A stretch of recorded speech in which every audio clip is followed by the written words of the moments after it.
Ladies and gentlemen, welcome back to the Element Arsenal Duos Tournament Qualifier number 2. We already got through last week's qualifier number 1 in OSK. We had some crazy action. Team SK, aka Silent Kill, taking first place ahead of a favored UT.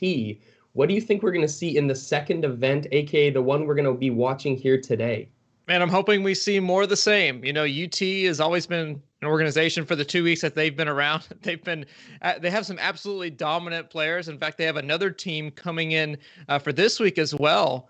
UT Gold with Tfal and Croza that have some high hopes for.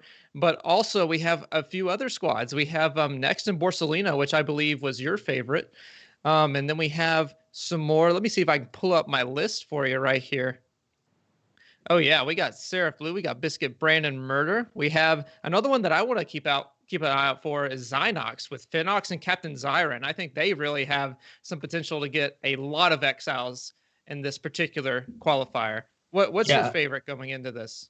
Well, I mean, that's certainly a good guess right there. I know Fenox and Captain Zyron are both very talented players. I mean, as you said, my favorite to win the whole event as it stands is Next and Borsalino. We all know here in the community how deadly those two are. When you put them on this new duos mode, I think their synergy is really going to shine. I'm excited to see what they can bring to the table. I love to always throw in a little sleeper pick. You know that, OSK. And I think my sleeper pick for the day, my good night sleeper pick, is Chris and Drasticon, aka Exit to Menu. Not only is their team name top tier, the players and the guys themselves as people are top tier. I love those dudes, and I'm excited, and I hope for the best on their performance here today. We're just waiting to get into game 1 right now. Again, we've gone through our favorites, and we did a quick recap on what happened in the last duos event, and we're building up for the finals on July 11th, where all the money is going to be on the line. You see that these qualifying events not only serve as a chance to prove yourself, it serves as practice for some of these top tier teams to get that work in. Who do you think we can see? Who do you think we will be seeing on July 11th topping those score sheets? Do you think it'll be someone from this qualifier or the qualifier we saw last week, OSK? Man, that's an awesome question, and not to BM anybody or anything like that, but usually this is how it goes every week or every tournament rather. The first week is usually the hardest. You have all those people coming out trying to secure their scores, and especially the bigger names like Kamsky, the Darkbreakers. You have even have Majin coming in, and we saw Elpa get in there as well. Elpa usually hangs back until the second or third qualifier, but we saw him come out in the first. So honestly, I think the first qualifier is just a little bit more difficult than the second one. So I would imagine a lot of those big names are going to be getting in, and they also have some pretty high scores too. I mean, they weren't sleeping at all on these exile counts, especially first and second place. You came out with about 1,800 points and 1,600 points, and with that, I think we saw on a chart before this whole thing started that SK came out with 42 exiles, and UT's second place came out with 31. As well as their other placements and everything like that. So this is something definitely to keep in mind. If you're going to get into the qualifier from this particular tournament, you're going to need to pull up some big numbers and just hope that you don't get outpaced from the people before you. Yeah, and I love that you brought up pace at the very end of what you're talking about right there, because I think that's a huge key about these qualifying events and just how we see competitive Spellbreak shaping up. I think keeping up a pace with your duo and making sure that you can consistently play your style, play aggressive, or however you plan to play, but as long as you can keep your pace and not get outmatched by somebody else, I think a big idea of this kind of battle royale, where it's kind of a weird in-between competitive scene, I think a huge part about it is not letting others impose what they want to do to you. So you rotate where you want to go. You don't play reactive. You are the enforcer. And I think teams like Nexalino show great examples of that. I think we're going to see it today. We're going to see a lot of movement, mobility, and attacking. And we saw that from Tfal last week. We saw all sorts of different types of plays come out. And I'm excited to see what we get on the wrap-up. Sorry, not Tfal last week. We saw that at Kamsky last week. I'm mixing up those UT gentlemen, but we're getting into game 1. I'm just hearing the word that we are dropping in. So all this chitter chatter, all this talk is about to be over, OSK. It's showtime. Let's see who can take game 1. And I'm really looking forward to some people who can really impose their will on this sort of tournament. It's not anything you want to go into to dodge any sort of bad words or anything. You don't want to go in half butt, okay? You want to go in, You want to definitely be committed with your teammate. If one of you goes and one of you doesn't, that's just spelling disaster for you, and the other team can just focus down. So as we see right here, we have Drasticon and Very Crisp. Now, Very Crisp yesterday rocking the conduit, and it looks like he's doing the same today. This man is an absolute beast, and he does not miss. I went up against him. I missed one fireball, and then all of a sudden my health bar was gone. So there's a lot of power to be had in this sort of class that he's picking right here. Maybe we switch around, get a little bit more action. Let's see what other kind of people came out to play. We got a little ARG right here. Mr. Bomb and Joker. I believe that Bomb is actually one Cheeto, if I remember correctly. Might be wrong, but I'm pretty sure that's who that is. Yeah, I believe you are right. I do think that's Juan Cheeto and Joker, as they are known. They are once again teaming up under the ARG or Argentina team tag. Love to see them come out. We have seen really great performances from Team ARG in trios events, but as we talk it through, Fenox actually gets a pick onto Case of Beer 21. We might be trying to rotate around to go see that, but it's actually been a very dry early game. Very few fights off the drop. That is going to be the first down that we see as we quickly bounce around through the hollow lands and try to find where that's happening. Yeah, for sure. And we see, looks like we're coming up on Spooks right here. They just took care of SP Zebra and also Lovell. They will be taking out that first little duo, along with Fenox taking care of Case of Beer and his partner Zyron taking care of Cherry Time as well. We see T-Foul taking out the best name in the entire lobby. I'm not going to say it, but you know what it is. T-Foul just absolutely dominating with that Frost Lance. Holy moly. Nice shots from T-Foul coming out, and we're going to see hopefully what his angle is on the fight.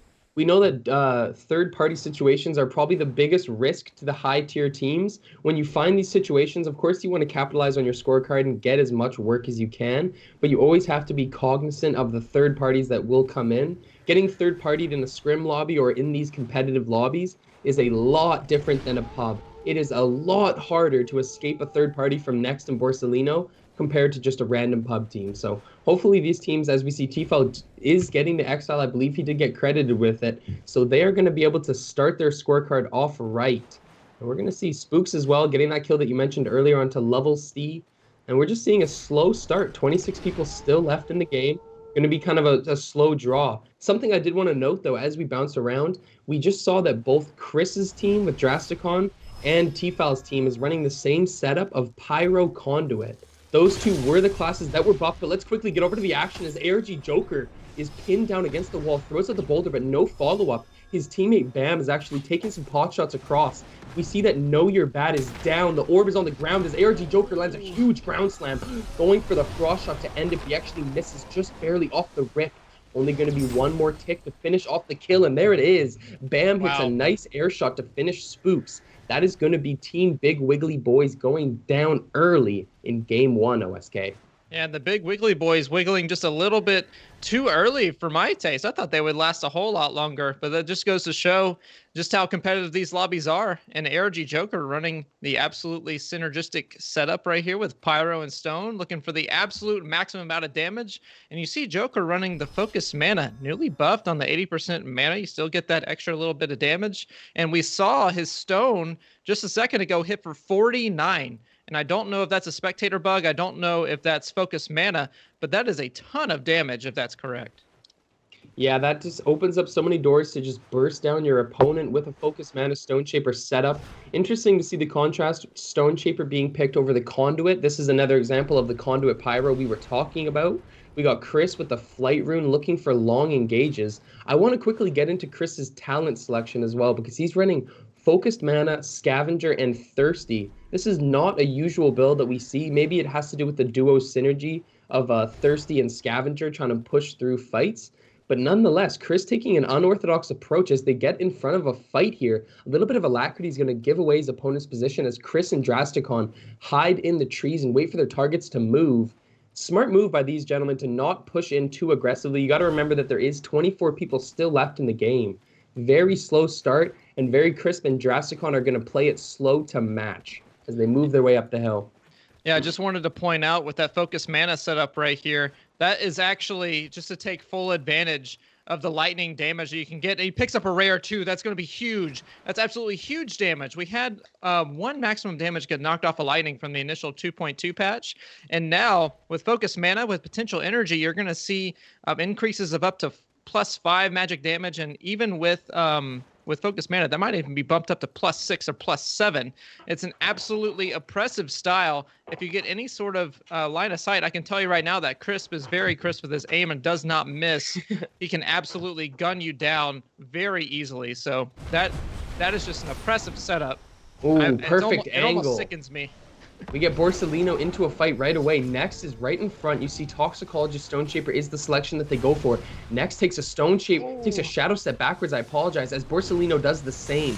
Gets caught in a firewall. That was close. That was so close. Toes. Julio Jones catching the side of the ledge, not landing in the fracture nonetheless. So Borsalino will be able to live.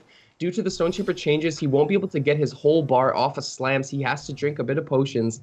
But they actually survive what looked like a scary engagement. Next, Seleno doesn't pick off any kills, but they do lay a bit of damage and get out, which is the key.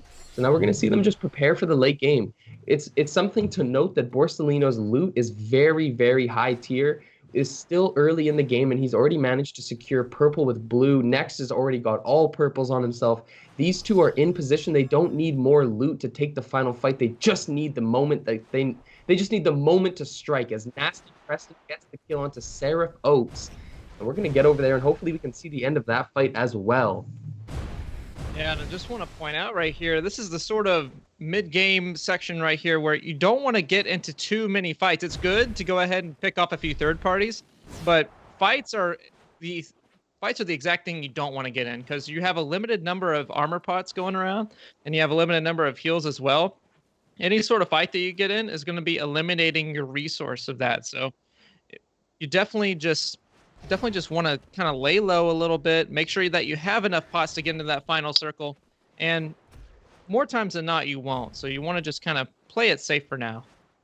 Yeah, I know that whole issue you brought up about not having enough potions late game is part of the reason we saw Recovery take a huge resurgence a couple of weeks ago. People realized that Thirsty is only as useful as the potions you have, and with Recovery, you pretty much always get that value no matter what. So we see that Nasty Preston did get the kill onto Seraph Oats and Seraph Fury. That team will be wiped out of the lobby. 22 people left in game one. Unfortunate for Team Seraph, but they will have many more opportunities to strike. Remember, just to clear up any of the rules to you guys, your lowest scoring game actually gets eliminated, so your 5 games are scored. So Seraph will have a chance to pop off in these next 5 games and kind of just forget about what we saw here in game one.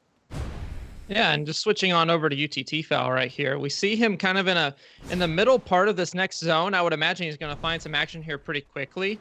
And it looks like we have it here in Gritfeld. Beautiful scenery, if I may say so myself. That dust coming in, I don't know if you heard, but we actually have a little bit of dust IRL coming in. It's so fitting that we have the first circle coming in right here. Now, I don't see anybody around them, but I think they might have just spotted someone with that ping.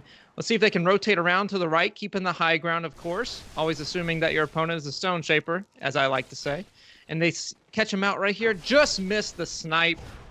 And I think they'll just be looking to hang back, get as many snipes as they can without completely committing. And that's pretty much what you want to do in this mid-game situation. So many teams still left and can take your head off.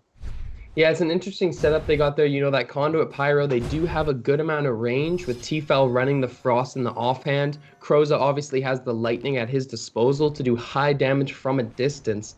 I really, really want to see Nexalino versus UT in a final 2v2 situation. I don't want to get too greedy and ask for too much, but I think that would be such a satisfying way to end game one. We see Team ARG, aka Argentina, rotating through the map. Firewall comes down, but I believe that was his teammates.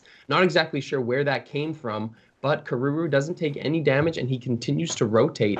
Actually has 1 exile on his name. He just took down King Kaizen, which you can see for yourself in the kill feed. We see Karuru and ZZ Sparky just looking for a bit more loot, getting their way through into the final circle. OSK, we are going to see the worlds collide here. 21 people left in the game. Excuse me? This is going to be a massive fight breaking out here in this final circle. Absolutely. Maybe I take a look at the map right here and see just how big of a zone we have. Press the little map button. Oh no, we're in the middle of a fight. Scratch what I just said. We're getting right into it. And his opponent, you can see, is very low on health. And just to hang back just a little bit, making sure to take as little damage as possible. His opponent going to put down a protective ice field right here. Roll flash freeze. Karuru actually was able to deal so much damage at such a short amount of time. OSK, you saw the flick that came out of there. He put down the sorcery while following it up with the basic attack damage. Always nice to see Karuru. We do know that he's playing at a bit of a higher latency as well, so it makes it all the more impressive as UTT jumps over the side of the bridge and gets the air shot. Holy satisfying as ARG Joker gets exiled. Nice shots from T-Fel to secure the kill. That's going to be number 3 for him, and I believe number 4 for the team total. And next as well is going to pick up a kill. You can see, thanks to the spectator, what we got for the final circle. OSK called it. Nostradamus called it the Grit Field final circle. And here we are, UT T-Fel looking for some prey. Yeah, and what you're going to be looking for here is a whole bunch of Stone Shapers looking to take advantage of those cliffs. Currently, that hitbox will travel down all sorts of vertical angles, and that hitbox is absolutely massive in this sort of environment. So definitely a good boon to, I believe it was ARG that was running it. They might be dead now. There's another, there's a lot of damage from that legendary fire. He lands it 3 times. He got him right in the right, just in the right kind of house to make that happen. Oh my goodness, what a great break from T-Fel, but also a very bad break, getting sniped right in the back, laying down the firewall to block any sort of damage, looking to rotate to the left and catches opponents in that little ravine right here. I don't think they're going to be able to go unseen. T-Fel has a pretty good eye on him right here, and also running the focus mana. Another reason why we're getting so much damage out of him. And now we see his opponent firing back with Toxic and Stone, and he's going to have to back off and take a better angle with that Frost. Yeah, so Gigabyte actually picks up a kill right now onto Goated Cuber. Gigabyte and Chaos, a team that we have not talked about, and I think they deserve to be talked about. We will wait for the end game to run through their squad, but we see Drasticon killing himself with the stone somehow. 12 people left in the final circle. Nice res from Muffin, picking up Goated Cuber. This is team 14 as ARG Karuru gets the kill onto Nasty Preston. Gigabyte goes down to T-Fel's own hand. As we see more action unfold, the circle is shrinking and the teams are shrinking as well. Muffin is looking around and takes a massive DF. Double time DF. He tries to save himself by throwing out his own cloud, but he takes even more damage. Now he's in Invis trying to get a plot. His team goes down to UTT-Fel, and now Muffin is trash, just trying to get a reset in the storm. Look at the damage from the storm. Muffin, you gotta go, my man. 11 people left as Muffin does actually get away with the reset. Maybe bounce over to a new angle, but the camera will do it for us as Chaos and Gigabyte get more kills, and UTT-Fel finishes it onto Muffin. Bouncing in and out, back and forth with 7 people left in this game.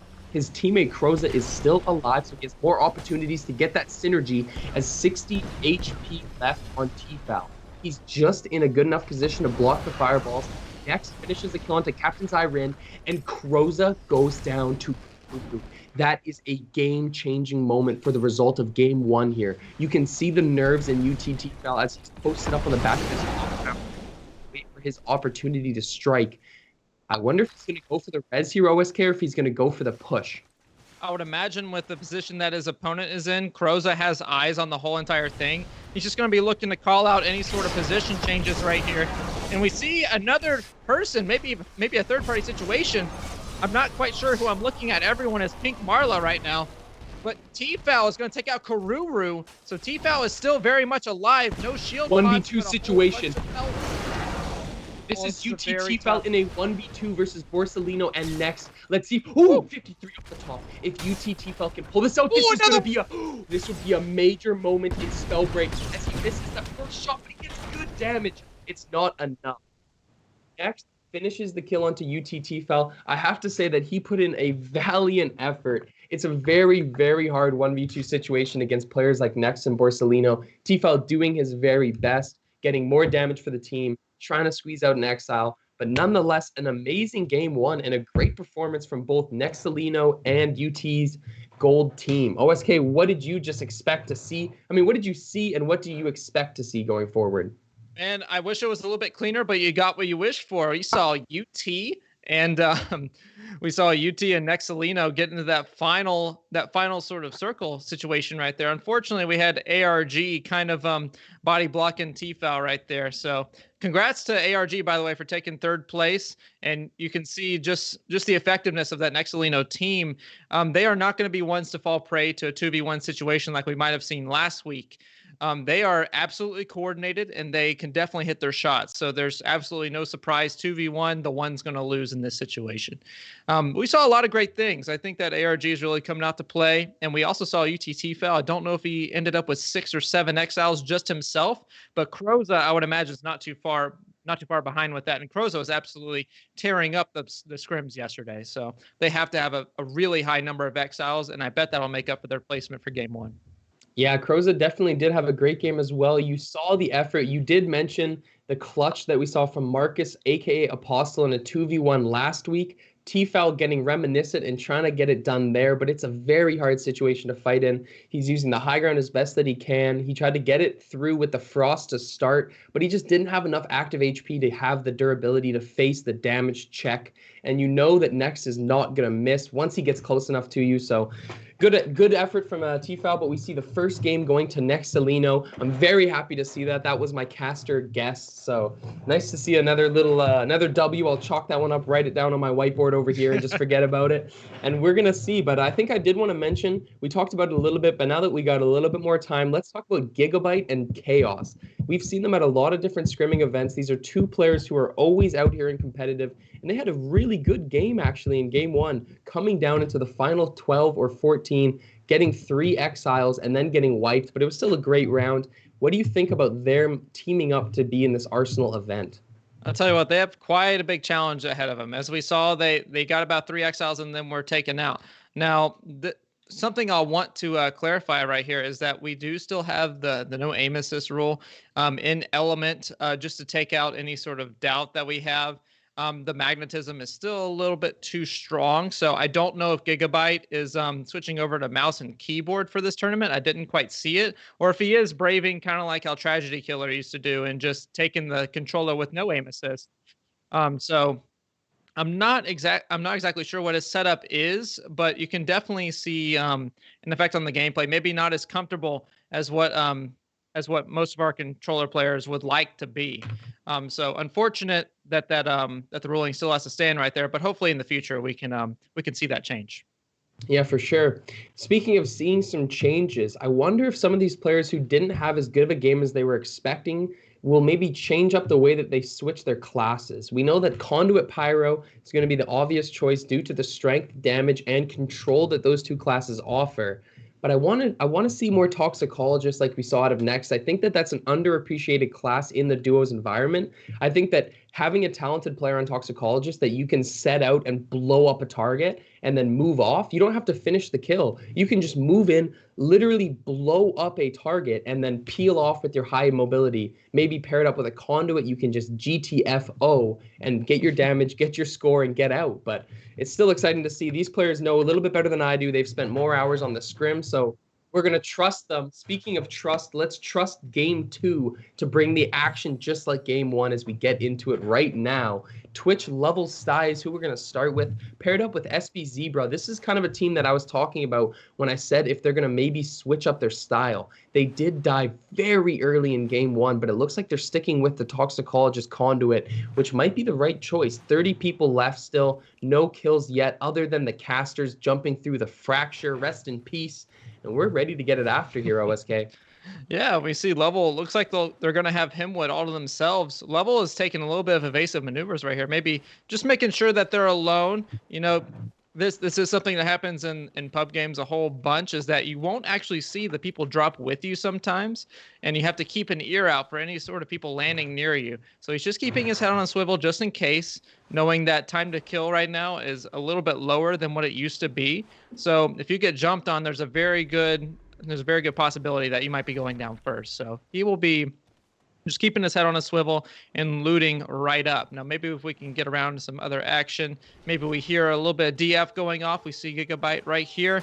Looks like he's found himself some action, and let's see how he does. We have him rocking the Epic Games logo, so it looks like he might be transitioning over to mouse and keyboard for this tournament. Unfortunate that it has to be that way, but anyway, here we are with the action. He has the wind spam and the stone. What do you think about that setup, Plates? I mean, I've seen actually, we were just looking at this setup last week. Think about SK the Darkbreakers. He runs Windstone religiously and he claps lobbies with it.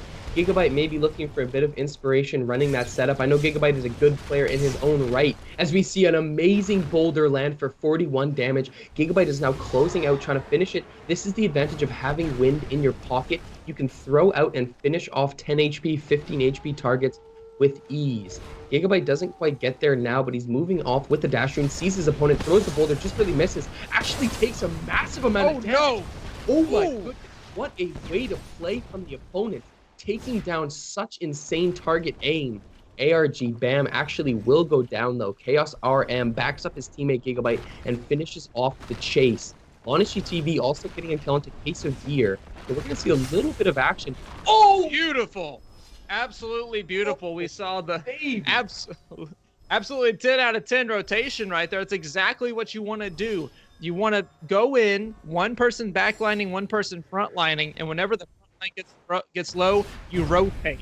You put the guy from the back line probably has full health. You want to put him back to the front, rotate out, have your teammate heal, and with Gigabyte running the can do an absolutely amazing job of that. We see Rose Valley is taking out Cherry Time with Onishi, taking out the Case of Beer. Unfortunate for that person's weekend, but anyway, I need to get me one. But yeah, so talking about the play that we just saw right there, it was amazing to see ARG try to fight back. We saw that Gigabyte kind of overextended and took a massive amount of damage in a short amount of time. Luckily for him, Chaos RM was there to back him up and finish off the kill, and we did get to see a beautifully satisfying stone slam through the ground. Gigabyte going cross-map and knocking him out of the game, so we are down to 26 people. Although we've seen a lot of fighting and a lot of action, there's only actually exiles so far, so still 26 people left in the game as we get over to Kroza and Tfal, who look like they're in a fight of their own right. Kroza moving down the side, drinking a pot on the back, has the fire in his pocket, so you know his damage is going to be high. Tfal opting to run the pyro once again. Nice shockwave from Kroza as he dodges a fireball coming in from his opponent, takes a dash rune off the side, taking lightning consistently though, misses two very crucial air shots. He's going to look to get some lightning consistent damage. Kroza now moves around onto the backside, gets a couple 8 and 9 ticks, throws a beautiful CC down, and now Tfal and Kroza are actually going to look to back off of this one. No armor to be heard of from these two as they look to just reset and get their senses back about them. Kroza's going to have a little bit of time in here, no thirsty, so it's going to be a little bit longer. But OSK, what do you think that we're seeing out of this? I think we're seeing exactly what you want to avoid. As I mentioned last match, they're in the middle of this mid-game fight, and there's not a lot of armor shards to go around. This is exactly what you don't want to do, and for this exact reason, you want to sort of get any sort of pot shots you can get off of and hopefully draw one or more of the teams into a third-party situation so you can land the damage and not have any sort of worry that you're going to get damaged in return. It's all about that resource management. And right now, they just need to stock up on these armor shards. They're the most valuable thing going into the late game. And we're seeing right now they've chosen to disengage, and it's a good decision, in my opinion, as they just need to stock up on those recovery items. Now we're going to see them rotate more into the circle, into this wedge part of the circle, which is where most people will be flocking to. Not quite finding any action, but they will soon, I'm sure. Yeah, hopefully they do. I mean, that's probably why they went into Fort Halcyon in general. You know that this place is a center for the action. Kroza drops a little bit of a Storm Surge, looking to make sure he's keeping up his Rune Charge stack. Not a lot of kills, though, coming out in Game 2. I'm not sure why that is. Captain Zyron and Phenox are actually in their sights of the UT Gold team. They could have been caught off, but they actually backed off. Looks like they didn't want to pick the fight. Captain Zyron only has a common amulet and common boots. Not great loot for this gentleman. Phenox, on the other hand, is looking a little bit better loot. But regardless, this team is going to be looking to just rotate. Not a lot of action once again. It looks like we're seeing a pattern here. Super slow start, super slow mid game, and absolutely ridiculous end game. And that's what we saw at a Game 1, and that's what we might be seeing at a Game 2. Rolling through right now. Look at the... Maybe we can keep bouncing around, even though all we're doing is watching chests open. It's like rolling the dice, and we're going to see it. All right, we see next Salino coming up right here, looking to get into this again, the other side of the wedge of this circle coming in right here doesn't quite find any action, though. It's pretty quiet on this side of the map, surprisingly enough. Going into Halcyon Village, you would expect quite a bit of fights to break out. But I'm seeing absolutely nothing. I wonder if it has to do with the loot that these players have, or it has to do with the strategy that they're trying to employ. I know that Next and Borsellino are always very aggressive players, so it shocks me to see them not finding any fights early. Maybe it's just bad luck, and maybe it's the RNG of it all. But anyway, ARG Karuru and his teammate ZZ Sparky have secured some beautiful loot. It looks like every time we switch down to a new tournament duo, they have better and better equipment. I'm not sure why we're not seeing any fights, but nonetheless, everybody taking it very slow. We're going to see a lot of AoE damage coming in clutch. We're going to see a lot of conduit coming in clutch as we see Karuru spotting out an opponent. Something to keep in mind. So we have 26 people still left in this that's game. a giveaway. It is going to be a guaranteed third party. No matter what happens here, there will be a third party. There's just too many people left in the circle. As ARG Karuru gets some nice damage down, his teammate has tracking, so they get a little bit of view of the side. ARG Karuru, nonetheless, taking a reset, has some pots to drink, running Pyro with Toxic, so looking to actually opt for high AoE damage, maybe knowing that this final circle is going to be having a huge amount of people in it. Karuru watches the opponent come in. He doesn't see him! Nice play by Beautiful Karuru trap. of the AoE.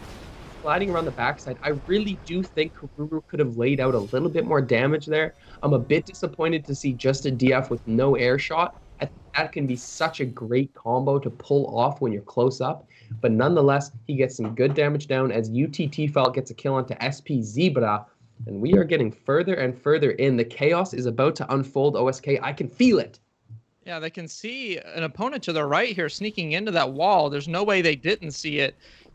Yeah, there we go. There's the ping. Hopefully they can rotate on pretty quickly. They have full health. I'm not really sure what they're waiting on. Maybe they're just making sure there's not any third parties coming in, but they have to know this man is right here. And his opponent is there as well, so maybe they knew that the duo was there, maybe just formulating some sort of strategy.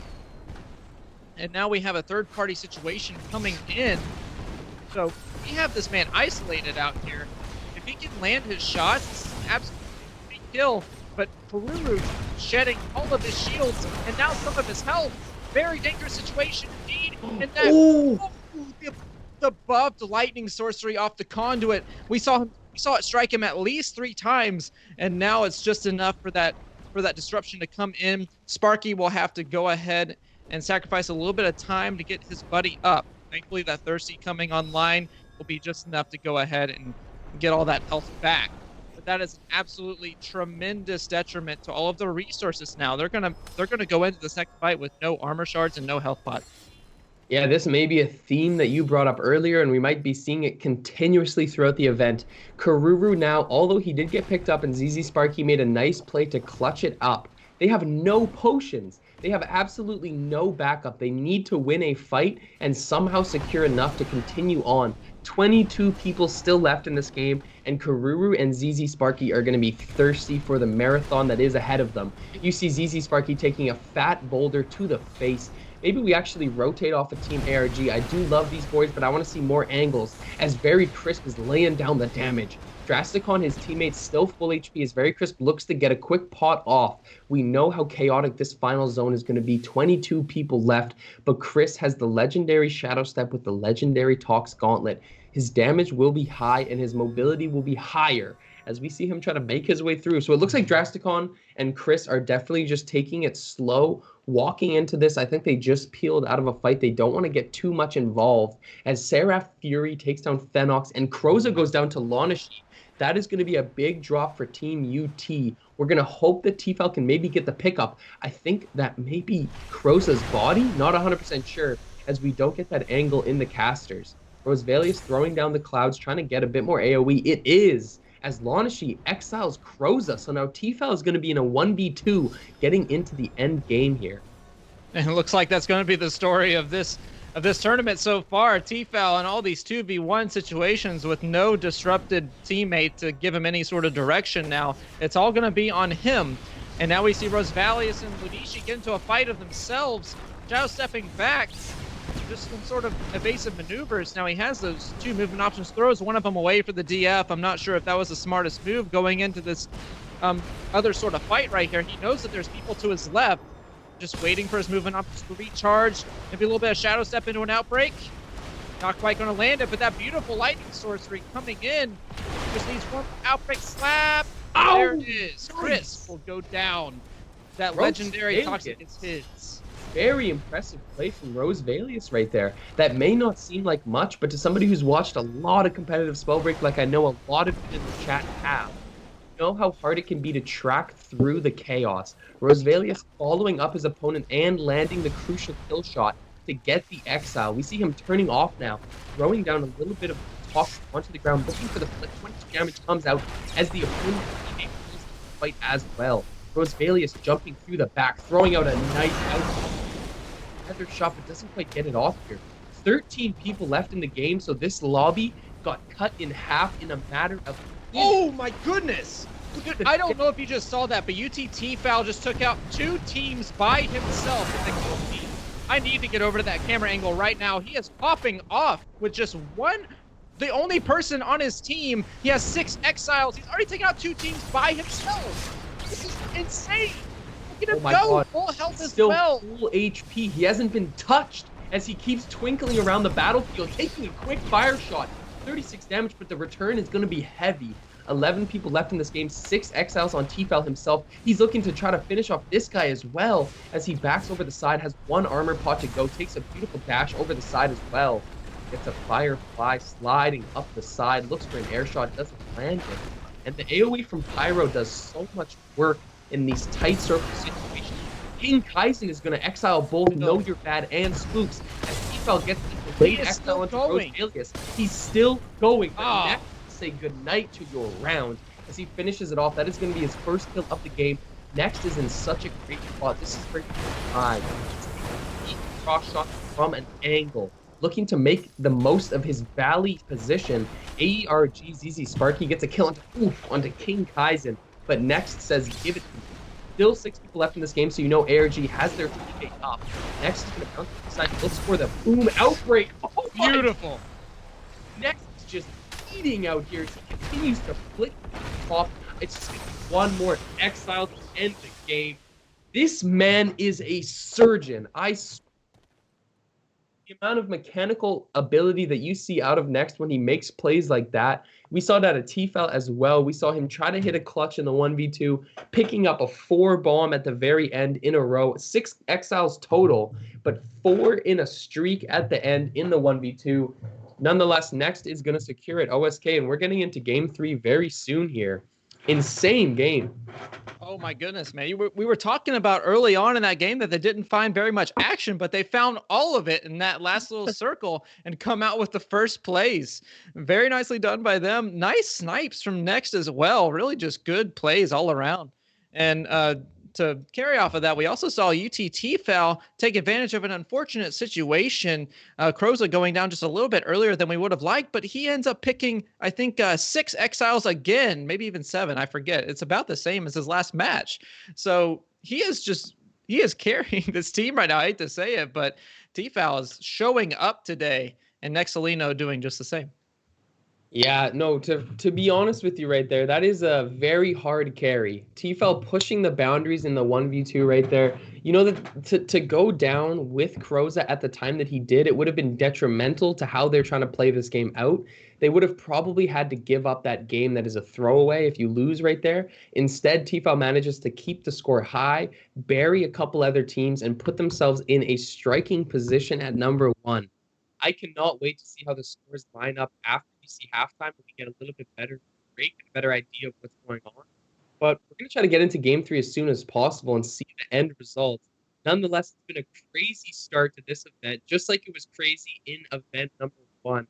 And I think I can fairly say that the next Salino prediction that I made was a very good one. These two are dominant. OSK, what do you see when you watch next Salino play their duo game that you don't see out of most teams? What's different about these two?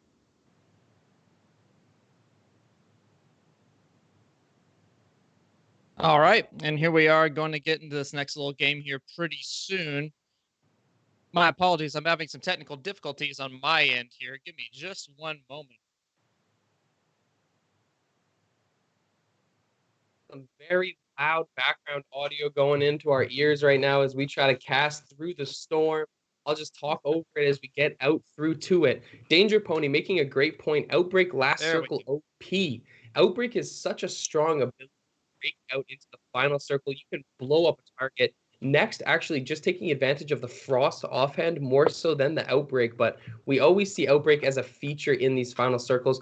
OSK, I just quickly asked you before the audio blew up. I was just asking you, what is different about Nexalino that we don't see out of most teams? What do they do that puts them at this angle, this different level?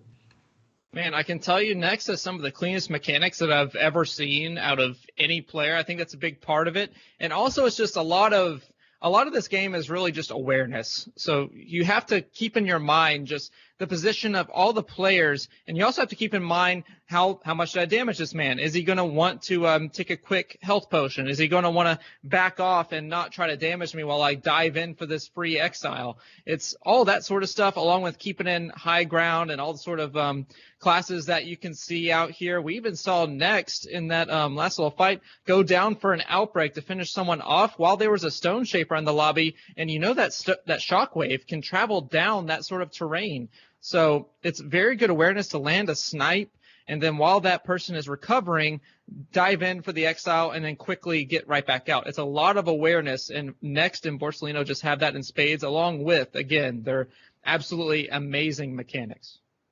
I'm getting word that my audio is maybe shattering some eardrums. Hopefully it's going to resolve as we get through here. Somebody else can give me the heads up if it's not even worth me dropping the speech, but thank you for that point, OSK. They are definitely a dominant team when they get together for these events. We saw a reminiscence of that from Team SK as well last week. They were dominant in the way that they approached fights.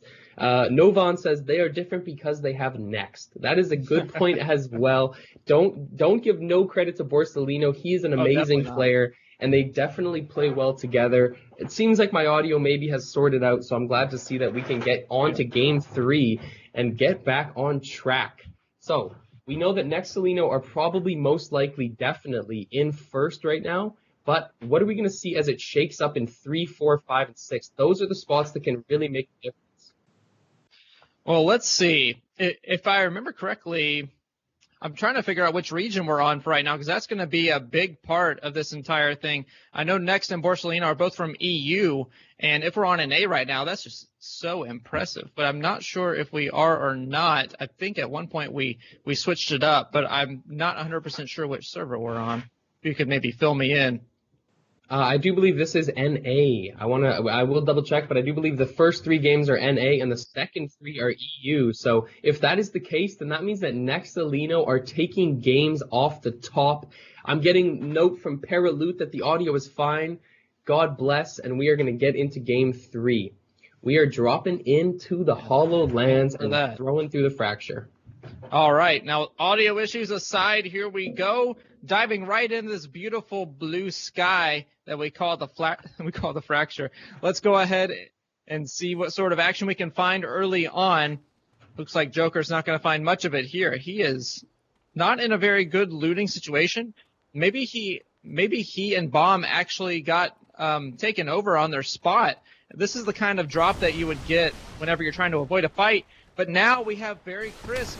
Sounds like he's getting a lot of damage in, and Brandon Murder is going to get murdered himself. My apologies, exiled, rated T for teen. We are going to be just fine. Crisp doesn't have any sort of no sort of resources on him right now. And Drasticon, they're both about 10 HP, and Next subtracts that by 10. Do some quick maths. Your HP is 0, and he is healing up. That is one of the nightmare situations when you get third partied and then you realize that it's Next. He's the one who's third partying you. OSK, it's time you stand up and you leave the keyboard. At that point, go make yourself a cup of tea or something, because it's not worth it. Your game is over. Next slaps down Crisp. He's going to be looking for Drasticon. This is a cat and mouse hunt, as Drasticon is posted up under this rock, trying to make sure that he can maybe stay alive and make something happen in the late game. Borsellino is going to be the one who holds down the exile, so Drasticon is really just trying to hold his breath and stay alive. Maybe can make something happen like we see T-Foul pull out in the earlier games. nonetheless, maybe we bounce around as this is going to be just a chill stand around for our guy Drastic. Yeah, and let's see what we have going on right here. We have UTTFL again, that untiered gold team.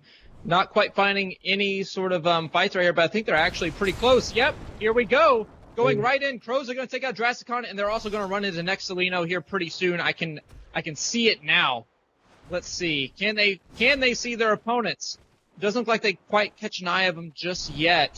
So they will just be rotating out. T-Foul with that beautiful Firefly. It's already online. Look at that animation. Such a beautiful thing to behold. And we have, looks like Crows on the conduit. That's what that sorcery is coming from. No enemies in sight. He will be just fine. If we bounce around, find a little bit more action, but they're sitting pretty in the middle of the zone. Now we have level C coming in, just looting up, getting the resources down. Level C a little bit wanting for some loot right here, and looks like just running all whites. That's unfortunate. We want to bump that up to blue or purple, but the gauntlet looking pretty good from what I can see. Yeah, definitely a good start for the gauntlets. As you said, the blue amulet, blue belt are not ideal. Probably the most crucial items for a combat fight as well.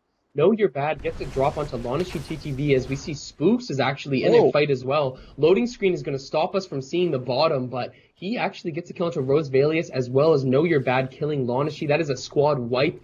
And next kills Mixed Squad Garfield.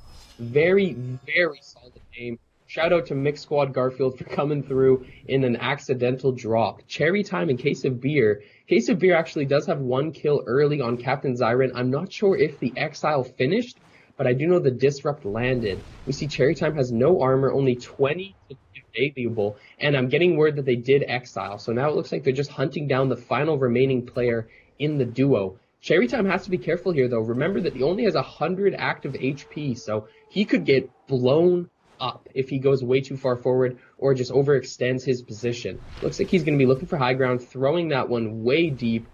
Tom Brady-esque throw, and he does not land it. So now it looks like Cherry Time is just going to have to run for it. Yeah, just a little bit short of his target, but not intercepted, thankfully. And he will just be pushing right in. Now, keep in mind, he only has a common belt, but also doesn't have any shields on him. This is a very risky sort of play. Dodging this, just chasing down this one man that you can see right here, you don't know if he has a teammate unless you already killed him. And also, you're opening the door for any sort of third partying. This is some next level form of tunnel vision, and we're seeing the results of that right here. We see another squad coming up on top of that hill. They might even steal the kill right here, but they are in a very bad situation. They just realized the error of their ways. They're going to need to dip back. No healing, unfortunately. Maybe we switch back to that other angle and see what exactly is going on top of that hill.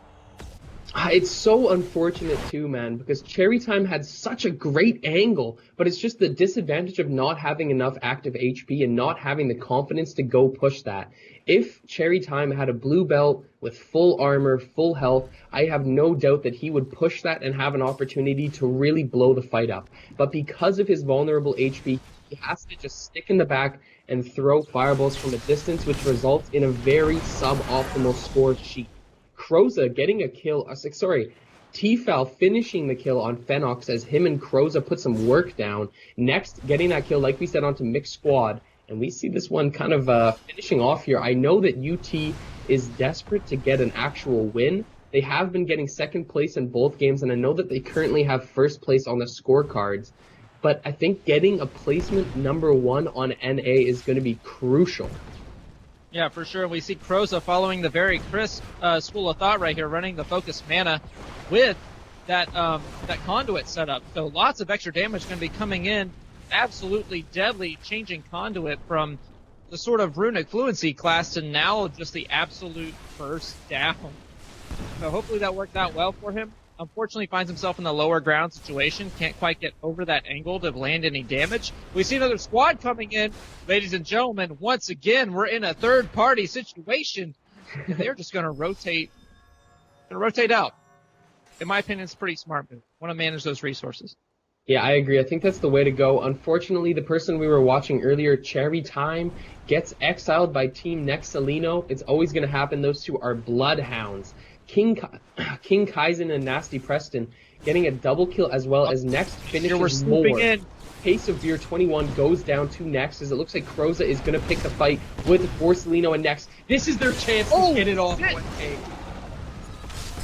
I can see it now. Their name up in lights, and they light up Next and Borsellino, taking them out in 8th place, it looks like. 8th or 9th place. What an unfortunate situation for Next and Borsellino, taken out quite early. And we know that T-Foul and Croza can pick up those exiles. They might even take the lead off of this.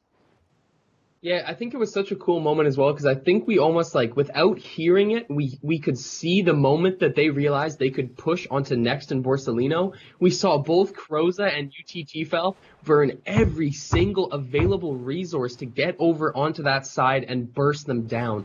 What a beautiful play from Team UT Gold. That is exactly what I love about watching duos, is that level of coordination. So Borsellino and Next kind of gave themselves up. Once Next finished that kill, that's when Croza realized this is exactly who I need to target. Full HP, full armor on the conduit, jumps into the fight and just does some work. Nice play by UT Gold, and they're definitely going to be looking to finish off the Game 3 first place as we see more and more action unfold. ARG BAM coming through. 16 people left, as you said, OSK, about 8 teams approximately. And we're going to see this circle slowly shrink up. This fight has gone a lot faster than the other ones, though. This round has thinned out a lot quicker. Yeah, and look at all that circle to go around, too. I am so surprised at the actual size of the circle. If we can bring that map back up here pretty quickly. Look at how small the white is compared to the blue. That is an absolutely huge rotation. That's probably why we see so many people make it to that second to last circle. Look at that. That's like 1/8 the size. It's like mini-me up in here. All around Whitgrave. I can't quite speak English right now. So maybe they're just looking to stay on the edge of the circle, avoid all of those rotating fights coming in.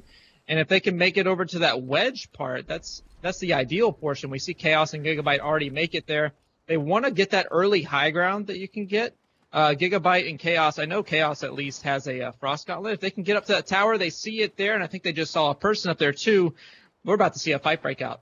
I guarantee we are definitely about to see a fight break out.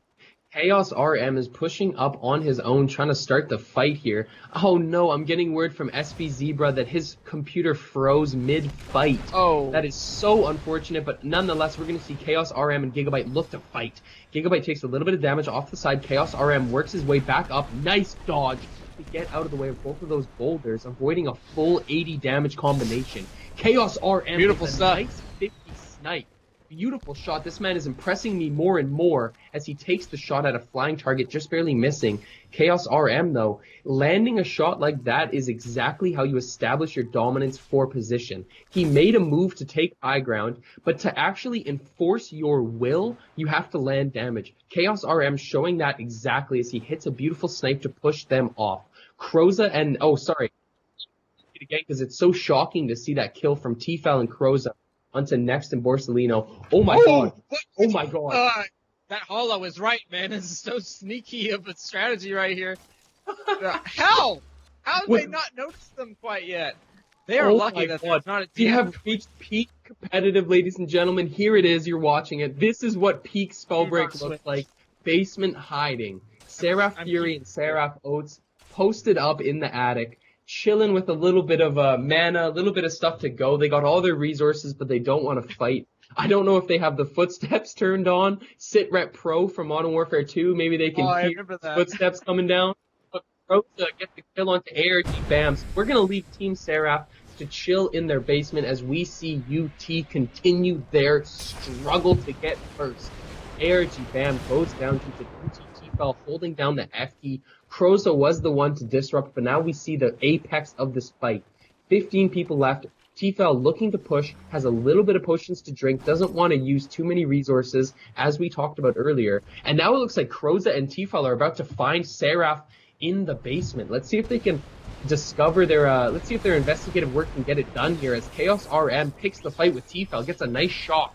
And Seraph Fury and, Seraph Fury and his team with Oates actually makes a push and gets a kill onto Goated Cuber, and Muffin is trashed. You see that in the kill feed as T-Foul nice shot. 60 snipe and tries to follow it up with more damage. This is the chaos that we were talking about as the fights go left, right, and in front. Oh, that's what you get That's what you get for leading a fight with your face. You get sniped right into it. And now we see UT Foul looking to find that angle, and he does 77 with that focus mana coming in. That is a correct number, ladies and gentlemen, and that is a correct target.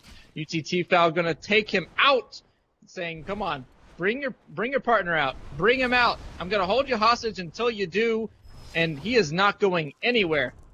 Froza might be looking to approach on this final fight. I don't know if that's the right move, given that we still have another guy right here, T-Foul, being very cautious about it.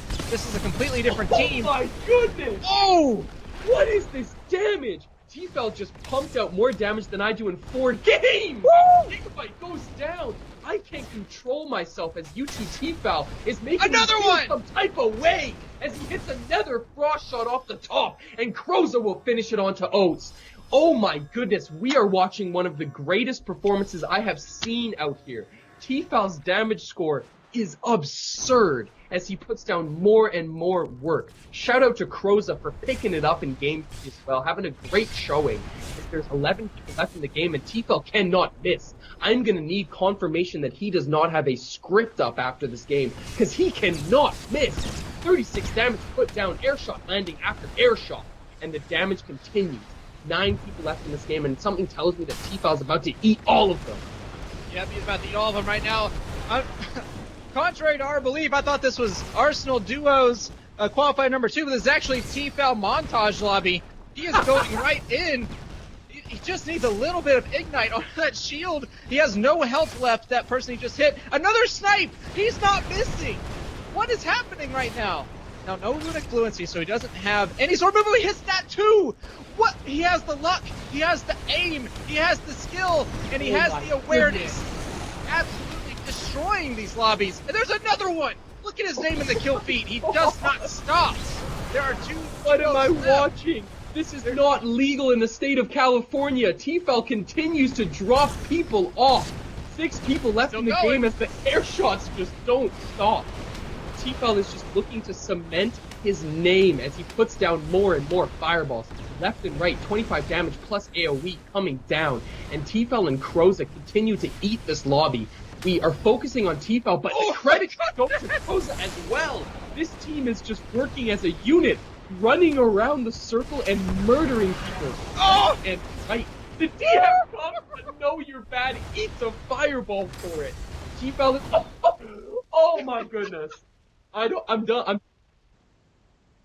I'm done. I don't know what to say after we saw that. T-Foul, whoa. Take a step back. T-Foul just murdered an entire lobby of the best Spellbreak players in the game. I don't know what we are going to analyze about that. T-Foul's a god. That's my analysis. That's what I'll give you right there. OSK, what do you think? I'm speechless right now. He took half of that fight, was on 60 HP. He's saying I don't need to heal. As long as my opponents keep dying, there's no way they can damage me. He's just going after it today. Here, you know what? You deserve it. Here, this is for you, T-Foul. You get to wear these. There you go. Put them right on. Put them right on. Cherish them. They're all yours, buddy. My goodness. I don't think I can name a better time for a halftime break. My heart is going to explode. I need to go lie down and take a seat. I think T-Foul needs to go dry his hands because the sweat must be dripping off of his palms. He just ate that lobby, OSK. And speaking of eat, we are all going to get a 15-minute break to watch some montages, maybe get a snack, and just try to put that murder scene in the back of our minds. That was just incredible. Ladies and gentlemen, thank you for your support. Thank you for watching. And let's give a quick shout out to Team UT and T-Foul for just providing us with this Saturday entertainment. We will be right back. 15 minutes. Thank you again. And gentlemen, welcome back. I hope you enjoyed those halftime montage selection that we had in store for you. After reviewing the scores, and you can also see the scores for yourself by hitting !scores. But when you see that scoreboard, you will notice that Team UT has almost double the score of second place Nextelino. So when we were talking earlier about who may be in first, who might be in second, looks like T-Foul and Croza have established that they are far and away in first place. OSK, what does Nextelino have to do to push back and get that first place spot? Win. That's it. Well, they can win all they want. They got first place in that first game, okay, and also the second game. But what they're really lacking is the damage and exiles.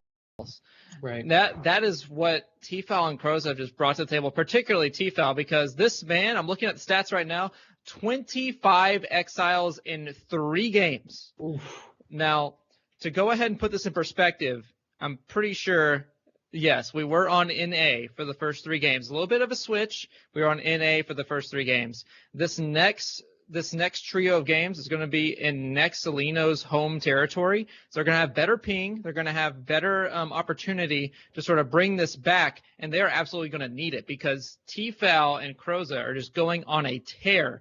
It's no contest who has the most exiles and damage right now. It's obviously Tfal, and there's no disputing it, and there's no getting around it either. I mean, you're going to have to take him out early, and you're going to have to do some damage of your own. That's the only way. It's the only way I see this going on.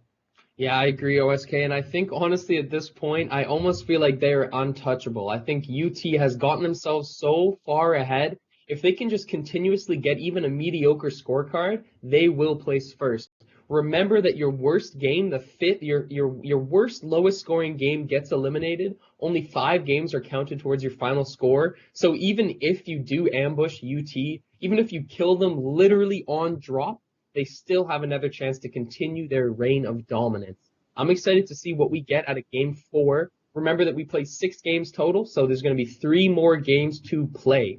All of these games will be played on EU. As you mentioned, that gives Nexalino a little bit of an advantage, but remember that Croza is an EU player, so half of UT is actually benefiting from the switch as well. Croza being a talented Conduit player and a very, very good duo. We are here, we are dropping in, and let's see what we get for Game 4. We can only hope that it's as exciting as Game 1, 2, and 3. Yeah, and building off of that point, too, that's not something we see very often. 1 NA player, 1 EU player, they're going for the hybrid. Usually you see 2 in NA, 2 in EU, so maybe they're just trying to cover their bases. They're both very talented players indeed, I can tell you right now. Again, Croza was tearing up NA lobbies yesterday, so I have no doubt that he's going to come out here in EU, and we're going to see exactly what goes on. I want to get immediately to some action right here. Hopefully some good stuff. Let's see. We have Nasty Preston. It looks like he got pushed off of a loot spot because, I mean, you never land in the middle of nowhere. You either see another team coming right for you and you want to avoid that early fight, or you just don't look at your screen when you're dropping. And I guarantee you it's not the latter. Yeah, hopefully not. I actually do quickly want to talk about Nasty. I know we're going to bounce around and probably move on from him, but Team Nasty had a tournament last week. They still get me hyped up. I was watching the VOD once again. Nasty Blitz and his teammate was just going off. It's super exciting to see Nasty out here again. This time it's a different member. It's Nasty Preston, but it's cool to see them coming out and continue their stabs at the glory.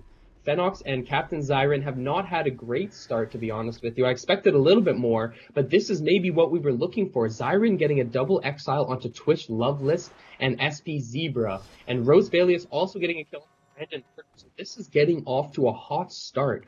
Lots of kills, lots of action compared to Game 1 and 2. You see Team ARG as well, but deciding to just traverse through the map. Unlucky that they couldn't get the loot that they need, so they're just going to have to keep on going for the secure on the belts, amulets, and all the rest of those essentials. We're going to see more and more action. Seraph Biscuit goes down to Lanishi TTV. Preston doing a little bit of reading, a little bit of preliminary education, as we have 25 people left in the game, OSK. For sure, and you see, I don't know if you called it out or yet, but Zynox coming online here pretty early. That's something that I've wanted to see from them from the first 3 games. Didn't quite get to the point where I would like, but let's see if we can find some other action. We see Very Crisp, of course, rocking the conduit right here. Might have seen somebody. He's hiding like he did. There's a green ping out there for somebody, but I'm not sure if it's for him. So maybe we keep switching until I hear my eardrums explode. That's how I know there's a fight. Let's keep on going. Let's roll through these credits. Let's see. We don't wait for commercials. We have cherry time coming right in. This is exactly what I wanted. My ears are gone. He is wielding that frost, trying to get any sort of damage he can, holding it a little bit long, and he doesn't even have Frostborn. So I would try to get damage out just a little bit more quickly. It looks like he's sort of unsure of himself, and that's exactly what we talked about. You don't want to do And that was so hard to watch, OSK. Case of Beer is now in an awful position. His teammate just got pushed out, unfortunately enough. Cherry Time had an opportunity to take a shot, but he just hesitated for that half second. People don't realize how hard it is to play comp Spellbreak sometimes. When you have to make a split-second decision, and if you don't, you are going to pay for it. Cherry Time is now going to get pushed down 3v1. This is exactly why you need to act when you can. If you let these teams take control, you give Croza that opportunity to pick you off, it's over. Case of Beer 21 is now full HP, full armor, but it's not going to be enough. Only a green belt, no amulet, as you see Team UT Gold continue to eat. Case of Beer 21 is trying to SD his way backwards as we have a nice view, and Croza secures it. I just want to mention it. This is huge. This is huge. This is next to Lino. He's going for the quick exile. T-Foul is nowhere near him. It's another T-Foul solo tourney. So Borsellino and Nex, full health as well. T-Foul will have to make doubly sure to memorize those skins and to stay far away from them, because Nextolino has an opportunity to start what could be a huge comeback. Yeah, that is a massive, massive swing right there. And it was so unfortunate because I was just about to talk about how Croza is playing so well in this game 4. He did say in chat that he's going to have a god-tier performance in his EU server. I know that's a bit of banter, but I love to hear the banter. Croza with the confidence. Unfortunately, he does get hit with that third party from Borsellino and Nex, but I'm excited to see what UTT can try to do in a 1v2 situation. He's probably just going to wait for the end game and try to get an opportunity like we saw in game 2. And we see very crisp and Drasticon as well, just rolling through. Wow, they are looted up as well. Nice selection from the gentleman here. Not the best performance though. You know, I was really hoping for a lot better from these two, and I've been a bit disappointed. I'm not going to lie to you. That's okay. I think Crisp, now that he's on his EU turf, is going to have a little bit more of an advantage, especially the kind of setup he's running. Conduit requires you to be very accurate indeed, and also running the focus mana, so lots of damage that he's missing out on by not being able to aim properly. But now his ping is low. He's in his home turf. Look at these verdant greens. This is exactly what EU looks like. That's all of EU in one image right there. So he is doing just fine. Reminds him of home, gives him a little bit of encouragement going into his next fight, hopefully with the right frame of mind. 100%. So we see Seraph Oats, a.k.a. Oats for Breakfast. For anybody who watches his stream and doesn't know that he's put his name to Seraph for the team, this is Oats for Breakfast. It looks like he's just rolling through in that beautiful hollow skin. And he's got that Runic Fluency selection, so his dash is going to come up off cooldown more frequently, and he's also going to have a double charge to use. Pyro is very, very deadly with Runic Fluency. It's key to try to bump your mobility. As everybody knows, Pyro does not have a ton of inherent mobility. You do have a little bit with the Firefly Firewall combination, but forget about that talking. We're into the action. Drasticon drops a Firewall, but doesn't get the damage. It was more of a defensive cast. Now it looks like he's sliding off to the side. You see very Crisp is engaging onto the enemy. Drasticon lands a beautiful boulder into a follow-up fire shot. Another fire shot lands as Drasticon gets pushed. Turns through the tree, tries to get a little bit of a line of sight break, but very Crisp gets disrupted. This is Borsellino and Neck. Oh, what a shot by Borsellino! Ooh, that was some stuff from the Stone Shaper himself. Hitting a quick little animation cancel, fervor triple stack. Very, very expert move coming out from Borsellino, and this is exactly what we expected to see from the very start of this event. This team of Nex and Borsellino has more collective hours played than almost any other duo, aside from maybe Croza and T-Foul, and we see the reason for that. They are just dominant when it comes to those 2v2s. Yeah, Borsellino, one of the pioneers of the high-level Stone Shaper play, just absolutely showing what he's here to do, and that is to get exiles and to take back his EU turf. No one is going to take it from him right here, taking out Drasticon and Crisp. And we see Lonishi on the quick disruption here. Maybe there's a little bit more of fighting to go on. Let's see if he can finish up. Doesn't look like quite yet. Now we see Lonishi and Rosevalley as his teammate. Looks like there might be a disruption right there. I don't see the immune tick, so maybe he's moved to a different area, rocking the common toxic. Unfortunate for that RNG, and there is the free exile. Get it right here, bait out the teammate, make him make a rash decision. No rash decisions to be made. One exile to Rosevalius. Yeah, well played by Rosevelius to just identify the situation, understand that he's not in immediate danger, so he can get the exile before taking the pot. Also, something that played into his decision is the scavenger on his toolbar. Such a potent skill when you're able to farm a couple exiles like he did. You get to save a lot of those precious resources like potions that come so clutch in the late game. You see Rosevelius taking as much of that armor shard that he can, knowing that it's going to be crucial towards him finishing in first. Gigabyte and Chaos, another team to watch for. Love seeing these two guys play together. I know they're good friends inside and out of Spellbreak. We see Fenox actually getting a drop onto Seraph Oates, so unfortunately enough, the hollow skin will be disrupted. Eirji Karuru also goes down to King Kaizen with the Toxic. Nice slap from the manager of the Element Twitter, King Kaizen, as well. Shout out to him for all the work he puts in for us. And we just see Gigabyte and Chaos continue to rotate. Maybe we can bounce around with the spacebar and see what else we got. I apologize, I had my alarmer set for halftime, and we get right into it as Captain Zyren drops a huge DF. Seraph Fury will go down. So Fenox and Zyren just mopping up Team Seraph to finish off a couple exiles. 16 people left in the game, so approximately 8 duo teams left. And we're going to see who can finish this one off. Fenox looks like he's missing his left hand, though. A little bit of an amputation job. Oh no, he has one with the frost. It's just going to come right out of the wrist. Look at the flick of that wrist coming out with the toxic kiss. Let's go! And there it is. That's T-Foul. See, that timer was actually time for T-Foul to get disrupted. That's what that really was. So T-Foul was definitely looking to make a play and try to secure himself a couple more placement points, but Fenox and Zyren say good night, Jim Kite, hitting him quickly with a couple little bit of combos, and T-Foul will have to exit to lobby. Now we see Fenox taking a little bit of a CC shockwave, backing off. Now that Harmony, nobody runs it, Fenox will have to take. Yeah, so I'm getting word that this could be Gigabyte and Chaos approaching Zyren and Fenox. Remember that Nextalino is still in the game. They're just waiting. They've had a great round to start, and we're going to see some chaos. 13 people left.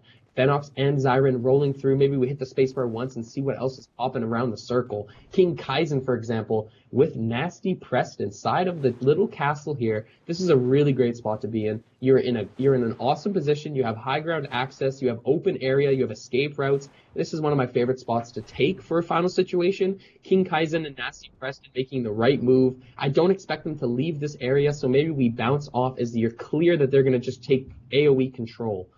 This is a lot of hiding. I'm a bit disgusted, OSK. Yeah, there's a lot of passive play going on right here. It absolutely disgusts my male testosterone-driven tendencies right now.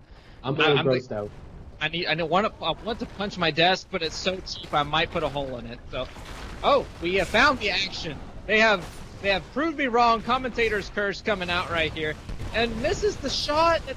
That's actually kind of huge. That changes the entire tendency of his gameplay right here. Instead of going for a heal, he's going to be able to keep putting on the offensive, and he needs to put down a lot of damage right here, missing a lot of shots. Unfortunately, Bam, or Bomb, I need to see your namesake. Oh, no! Unfortunately, he is getting bombed himself. Just hiding behind this wall. His opponent knows he is. Borsalino will take the credit for the disrupt. Nice play, and Borsalino will also finish off his teammate. So Next has actually been moved. Oh no, never mind. Sorry, it was a quick little bug. I freaked out. Next is still in the game, ladies and gentlemen. Borsalino and Next are in position to try to take first place in Game 4 and work their way back into the first place spot. I know that's the goal of theirs right now, is to keep pushing their limit and get some more drops. Next goes down to Chaos RM. What a play as we see Borsalino try to redeem his teammate, getting on both sides, going back and forth, swapping the damage. He's boxed in though. This is dangerous. He just takes it on the chin and runs through the firewall, but runs right into more damage. Stone Shaper versus Stone Shaper. This is a slam fest, like I'm at a rock heavy metal concert, as Borsalino continues the damage. He gets away with it. Next has not been exiled, so this could be such massive pickup. Free pickup. You tank 1 damage if you need to, but no. We have all the heals, and I believe Next might even be running Thirsty. I might be wrong. Look at how fast he's doing it. Oh my goodness. That's Thirsty. He's running Thirsty. They're getting a lot of heals off right here, and they are right back in it as if nothing happened. Yeah, so Zyrin takes down Gigabyte at the same time that Chaos goes down to his own hand. So that is going to be that team removed. Still a great game from them. Go to Cupid goes down to Spooks, and we see more action coming out here, OSK. This is just chaos. Yeah, for sure. And it looks like Borsellino getting quite angry himself. I want to see him punch the ground. That's right. Feel your rage. You get angry. You get stronger with your anger. Punch oh my goodness. They are literally pushing onto a fight. They are the third parties too. This is such an ideal situation, but Fenox actually gets the disrupt onto next. Nice play from Fen. You're going to know that he's going to look to exile, but Borsellino actually just facing the fire. He's going for a big balls res here. And as well. That is going to be a game changer. Next actually manages to get up, but he cancels his HP pot at the last second. Takes another armor pot. Now this is a 2v2. Spooks going in for it. Next landing a massive outbreak. This is an insane game 4. As Next and Borsellino dance around the outside of the circle. Next just barely avoiding storm ticks. And now we see a clean 2v2. Nice dodge from Next. He gets just over the CC. Pokes his head over, gets a bit of high ground. Nice 20. And he's going to look to hit the snipe like we always see. Never mind. Let's go back. Shadow step off the ground, so Next is going to have a little bit more mobility. Good stuff. Spooks goes down to Borsellino, and Next is going to look to finish the job on Fenox. No, sorry, that is not Fenox. That is Spooks' teammate, W Key Dan, aka Know You're Bad. Next, looking for a couple more slaps. Borsellino actually getting very low in his trades with Dan. And now this is a 2v1 that's not looking as good as it started. Oh boy. Oh no, you're bad. Takes out Borsellino next. It's a 1v1 situation. 1v1, baby. I love watching these types of fights. As Next looks to push, we don't know how healthy Know Your Bad is, but it looks like Next is very confident that he's low. There it is. We see the damage DPS check. Next knows Know Your Bad is one shot, but the fireballs come up the backside. Nice quick little cloud. Know Your Bad stays mobile, hits a nice air shot. Next is low, but Dan is lower. As we see this fight, there it is. Borsellino and Next. That actually came down to the wire. I am very, very impressed with Spooks and Know You're Bad, making a very good run at Next and Borsellino, but Borsellino and Next managing to finish first place. And the key to that game, OSK, wasn't just the first place. They got high damage with high exiles. That is what you identified as the play of the game, or as the focus of the game for Borsellino and Next, and they did just that. I hope you're satisfied with what you just saw. Dude, I'm even more satisfied by that res that we saw. That's the thing that started off this whole thing. Borsellino is absolute teammate goals. He will forego the fight if he needs to and res you every single time. I think he got 2 reses off right there. One time with Gigabyte and Chaos, another time in the middle of that fight too. So he is absolutely just focused on making sure he always has the number advantage, and he is just exactly what you want when you duo into some pub lobbies. You want that excellent teammate who's going to risk his life to go and get you up on that 40 HP and deal some more damage. Absolutely amazing stuff. And then later sacrifices himself for the win. Absolutely beautiful. I mean, I think the second res that you mentioned was the one that really caught my eye as a big player, big teammate, good friend type of move. He really jumped in there right when the disrupt came down. High risk situation. He didn't even have a full view of the high ground, but he still, like you mentioned, goes for the res right away, looking straight to pick up his teammate, knowing that they have that synergy to make it work. Dan, though, making a case for himself. Almost getting the 1v2 clutch, reminiscent of the Marcus, aka Apostle clutch we saw last week. Dan hitting the fireballs where they mattered, but he was just too low HP to deal with it. We saw how crucial it was for Next to DPS check.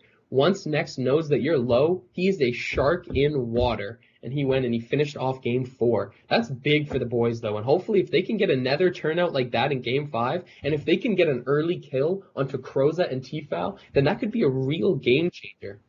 Yeah, and I think that's the one thing that really sealed that out. They had the early engage onto Croza, and that absolutely weakened Tfal's ability to fight in this duo environment, especially in a competitive lobby like this is.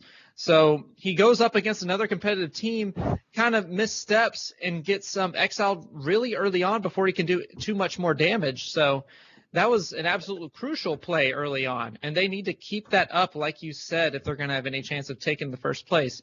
Now, something to keep in mind, this is just a qualifier, so it's not like we're really playing for money in this match. The top 10, it's either 10 or 15 teams, I think it's 15, that will go on to the finals here in 2 weeks.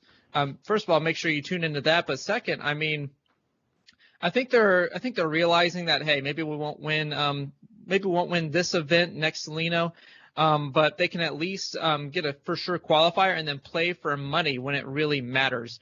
But they are still making themselves known. I'm very happy about it. Yeah, we knew that they were going to make sure that we know who they are. They always come out here and perform at a high level, but it's really awesome to see this type of competition between number 1 and number 2 spot. I did pick Nextelino as my favorite to win the event, so I'm a little bit heartbroken that my caster prediction looks like it might not be shaping up. I'm praying that they can pull it out and make me proud. But nonetheless, I'm proud of every single contestant in today's event. This has been a great fight from start to finish. Every 2v2 we've watched has been a nice showing from each team. There's nobody that's way weaker than anybody else. This has just been an excellent event and an excellent Saturday. We are trying to get into Game 5. Remember, there's only 2 more games to play. And I want to quickly mention, as well as make sure you can press ! scores to see the scoreboard for yourself. But if just giving you the little audio reminder, Nextelino just got about 400, 500 points from that game. So they are actually within striking distance. If they can get 2 early kills onto Team UT, there is a chance that they can pull this out, and we could see one of the biggest upsets we have seen in a qualifying event. That would be something really special. And we are going to be getting into Game 5 here very shortly. We just got the correct lobby, so we'll be getting in again very shortly. Perfect. Now, so OSK, I got to ask you, yeah. Other than Team UT Gold and other than Nextelino, who has been your favorite team to watch? Other than those 2 juggernauts, tell me who has been your favorite duo that you've been seeing, because I got my answer, but I want to hear yours. Man, I'm actually having a lot of results coming up off of that, so give me just a moment. I actually really liked Know Your Bad's little play right there, but I do believe that I've been seeing a lot of good stuff from Finox and Captain Zyron, to be honest. That was sort of my backup pick. If I had to pick any, they're doing pretty well themselves. And Finox, even when he has a common toxic and those good comms, he's always coming out and doing some real damage. So I'm glad to see him doing just the same. And Zyron, we always know his crack, so he is doing just fine. Yeah, and we are about to get into the game. We are about to open up the game camera, but I just wanted to quickly give a shout out to the team that's been on my mind. Surprises me today has been Rose Vichy. Rose Valius and Lanashi have been having a great event, sneaking in out of the backside, and we're going to get into the game. We're going to forget about all this chit-chat, but I just want to give a shout-out to Rose Valius and Lanashi for the way that they have been playing today, and here you see their team. They are currently not in a high placement, but they're doing well. IMX Ventus and Slammerox getting the kills onto Fenox and Captain Zyron off the rip in Game 5 here. Unfortunate situation for Zyron and Fenox. That is a heartbreaker. Yeah, and fun fact, they're actually not even a part of the qualifier, so we might actually have just ramped up the difficulty. Game 5 is one of the more difficult ones, and we see Borsellino next taking out Seraph already off to a fantastic start. Unfortunate that we have someone not a part of the event taking out one of our contestants, but that is the risk that you take when you take this sort of tournament. Now, we do know that they competed in the first qualifier last week. Maybe they just decided to get on a lovely little Saturday that they're not competing. Either way, they have found themselves into one of the hardest lobbies that they'll ever play in. Yeah, so I am not even going to try to pronounce the name that just got a kill with lightning. We are going to leave that one. Just forget about it. I'm not going to do that. I'm not going to embarrass myself like that as we see Goated Cuber with no belt, unfortunately. There you go. This is like Elon. This is like another child of Elon Musk or something. Was it Ash A12? What am I looking at? That's probably someone's real name, and I'm being very mean. So I'll stop now. Kyle, though. I heard it's pronounced Kyle. I don't know how that one works out. Don't know. I think Twitter might have been trolling me, but let's get back to the game here. I do love the banter, but let's leave Elon Musk out of this one. As we see Zebra getting his invis that he needs, should probably give that one over to his toxicologist teammate, but nonetheless, he's going to be keeping it. And we see 30 people still in Game 5, so it's going to be a slow start as we get farther in. And here's this beautiful man, this beautiful Marla who made his mark last match. Maybe on the skin swap right here, but he is rocking the beautiful little Marla. And he has a nice little conduit set up, running the teleport of all things as well.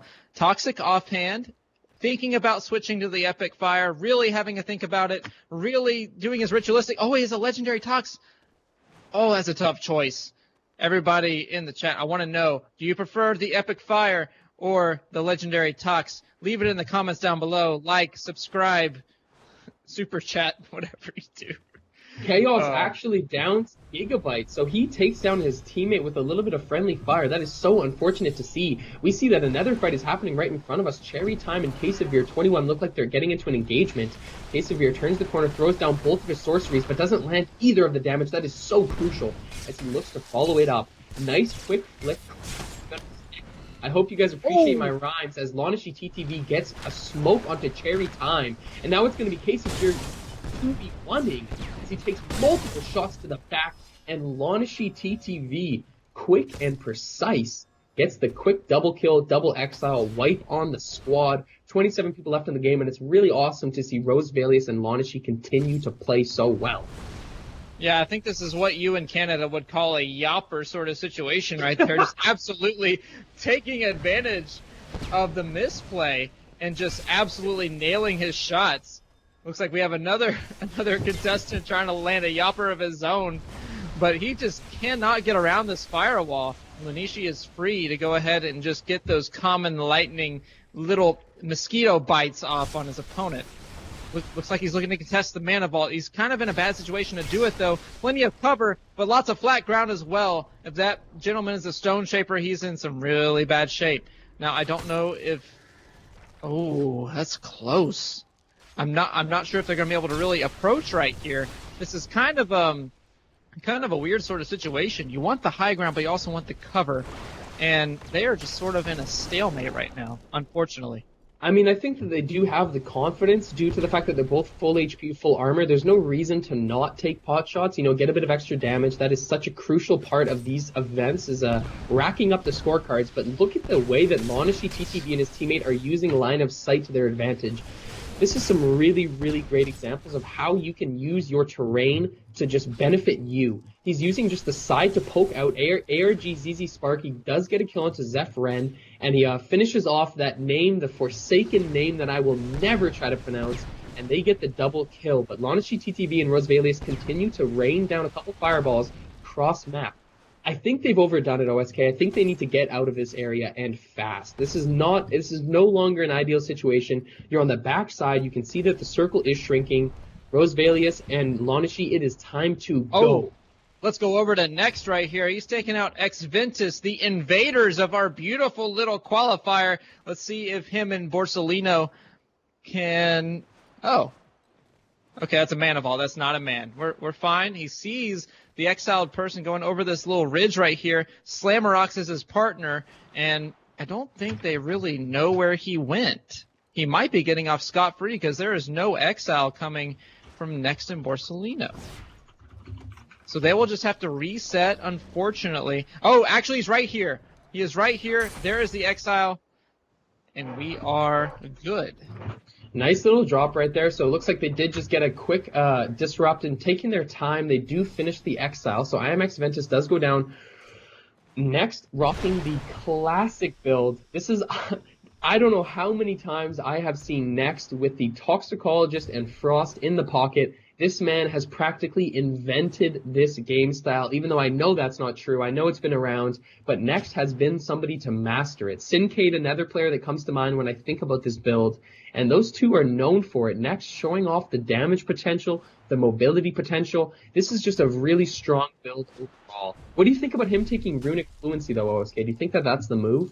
I mean, it is the correct play. 2-2-2, strong as ever, and now, in my opinion, with this newest patch, it's even stronger. I always thought of Runic Fluency as being a stronger talent than Harmony, and now that the values have changed for the costs, it's the obvious choice to take. Especially as a Toxicologist, you get that extra little Shadow Step, and now we're seeing a little bit of extra damage go on to Cuber. All of his armor is gone, my eardrums are gone as well, and that Frost is barely missing. I wouldn't be surprised if this is T-Foul with the way he is wielding that Frost and the fire. Oh my goodness, lots of damage going on to Cuber and his opponent. They are so separated. This is absolutely what you don't want to do. Now they have free reign to just go ahead and double team Muffin. But no. Goat is now getting double teamed himself. It was actually a bait. And Looks like the pink Marla going to be rotating in, and it is T-Fel. I thought I recognized him. And now Muffin on the outside. Unfortunately, the little kids 14 and under are being shown up by us college kids. Yeah, that is just unfortunate right there. So T-Fel actually using the aggressive flight to jump onto GamerCube. Even the flight rune is smooth out of T-Fel as he goes and holds down the F key. Croza and T-Fel are looking to say and make a statement here. I just want to say that if UT can secure a first place finish with high exiles and decent damage, the tournament is over. They have secured first place, and I know that that is on their mind. T-Fel, oh my god, I gotta go. That's insane. I'm done. I'm done. That's it. Sweet. T-Fel, Blaze, it's part and parcel. I'll take it from here. You go ahead, use the restroom, get your coffee, whatever you need to do. I'll hold it down for you, man. I'm here all day watching these plays. Now let's see. Sometimes I cannot handle it as T-Fel just shows off the clean, smooth Kovacs, flicking over and getting the kill onto SB Zebra. Now we see that Croza and T-Fel, this is actually such an interesting point I want to mention. So T-Fel is running Flight and Croza is running Shadow Step with the Conduit. They have so much vertical mobility. They can move across, they can pick a fight, they can choose their engagement. Oh my goodness, please stop T-Fel as another 79 lands. T-Fel now takes yet another aggressive flight and hits a 26 off the back of his opponent. Looks to dodge the quick cloud coming out. T-Fel actually surprisingly low, but oh my goodness, his opponent is lower. Croza will look to finish this one. Nice team play from Croza and T-Fel. They just work that synergy, they play their distance, and they make the fight work. Borsalino also gets a kill into Rose Valius, and Croza gets the exile, holding down the F key and doing a little bit of reading. Yeah, for sure. And you see that they're getting a decent amount of exiles here, probably putting first place out of reach from next to Lino. But Borsalino is actually on that favored team that you saw, the Rose Vichy team, and they actually finish up the exile there. So nice 2 exiles going their way, particularly to Borsalino. And we see Very Crisp taking out Slammerox, the last of that Invader team. So they are out of the lobby. It is now only Element competitors, I think. But anyway, we're going to move on to Spooks right here, see what he's got going on. He's actually right next to T-Fel, I believe. If he just rotates to the right there. Okay, different house. We're good. We're good. He's safe. He is nice and quarantined in his little house. We're still not out of that yet, by the way. And, yeah, he's doing just fine. He's good. Yes. Spooks and Know You're Bad definitely have their masks on. They are ready to go. Clorox in hand. They are ready to stay sanitized. Muffin is trash, on the other hand, has already lost his teammate, so he's going to have to look for a 1v2. Seems like we're seeing a lot of 1v2 endgame situations for some of these players. Gigabyte gets a kill into Karuru. We know that Karuru's teammate was already removed, so that will be the end of Game 5 for Team Argentina. And Muffin is looking at a beautiful opportunity to maybe get some work in on that third party. If we keep bouncing around, look at the chaos. King Kaizen is not involved. He is just floating off to the side. A lot of watching and waiting over here. I'm a little bit disappointed, but let's see what we can get. Next, Lino, on the other hand, is doing some work.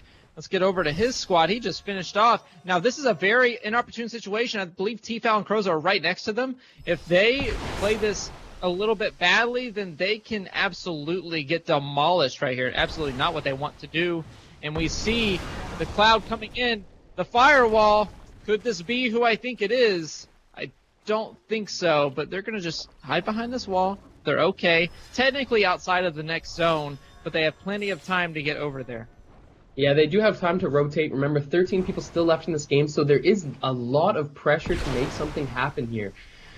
When there's this amount of people in the game, you cannot just rely on making some sort of third party happen. You have to actually play yourself and your position well. Next, actually running into a firewall, but turning around due to Borsalino's call to fight one at a time.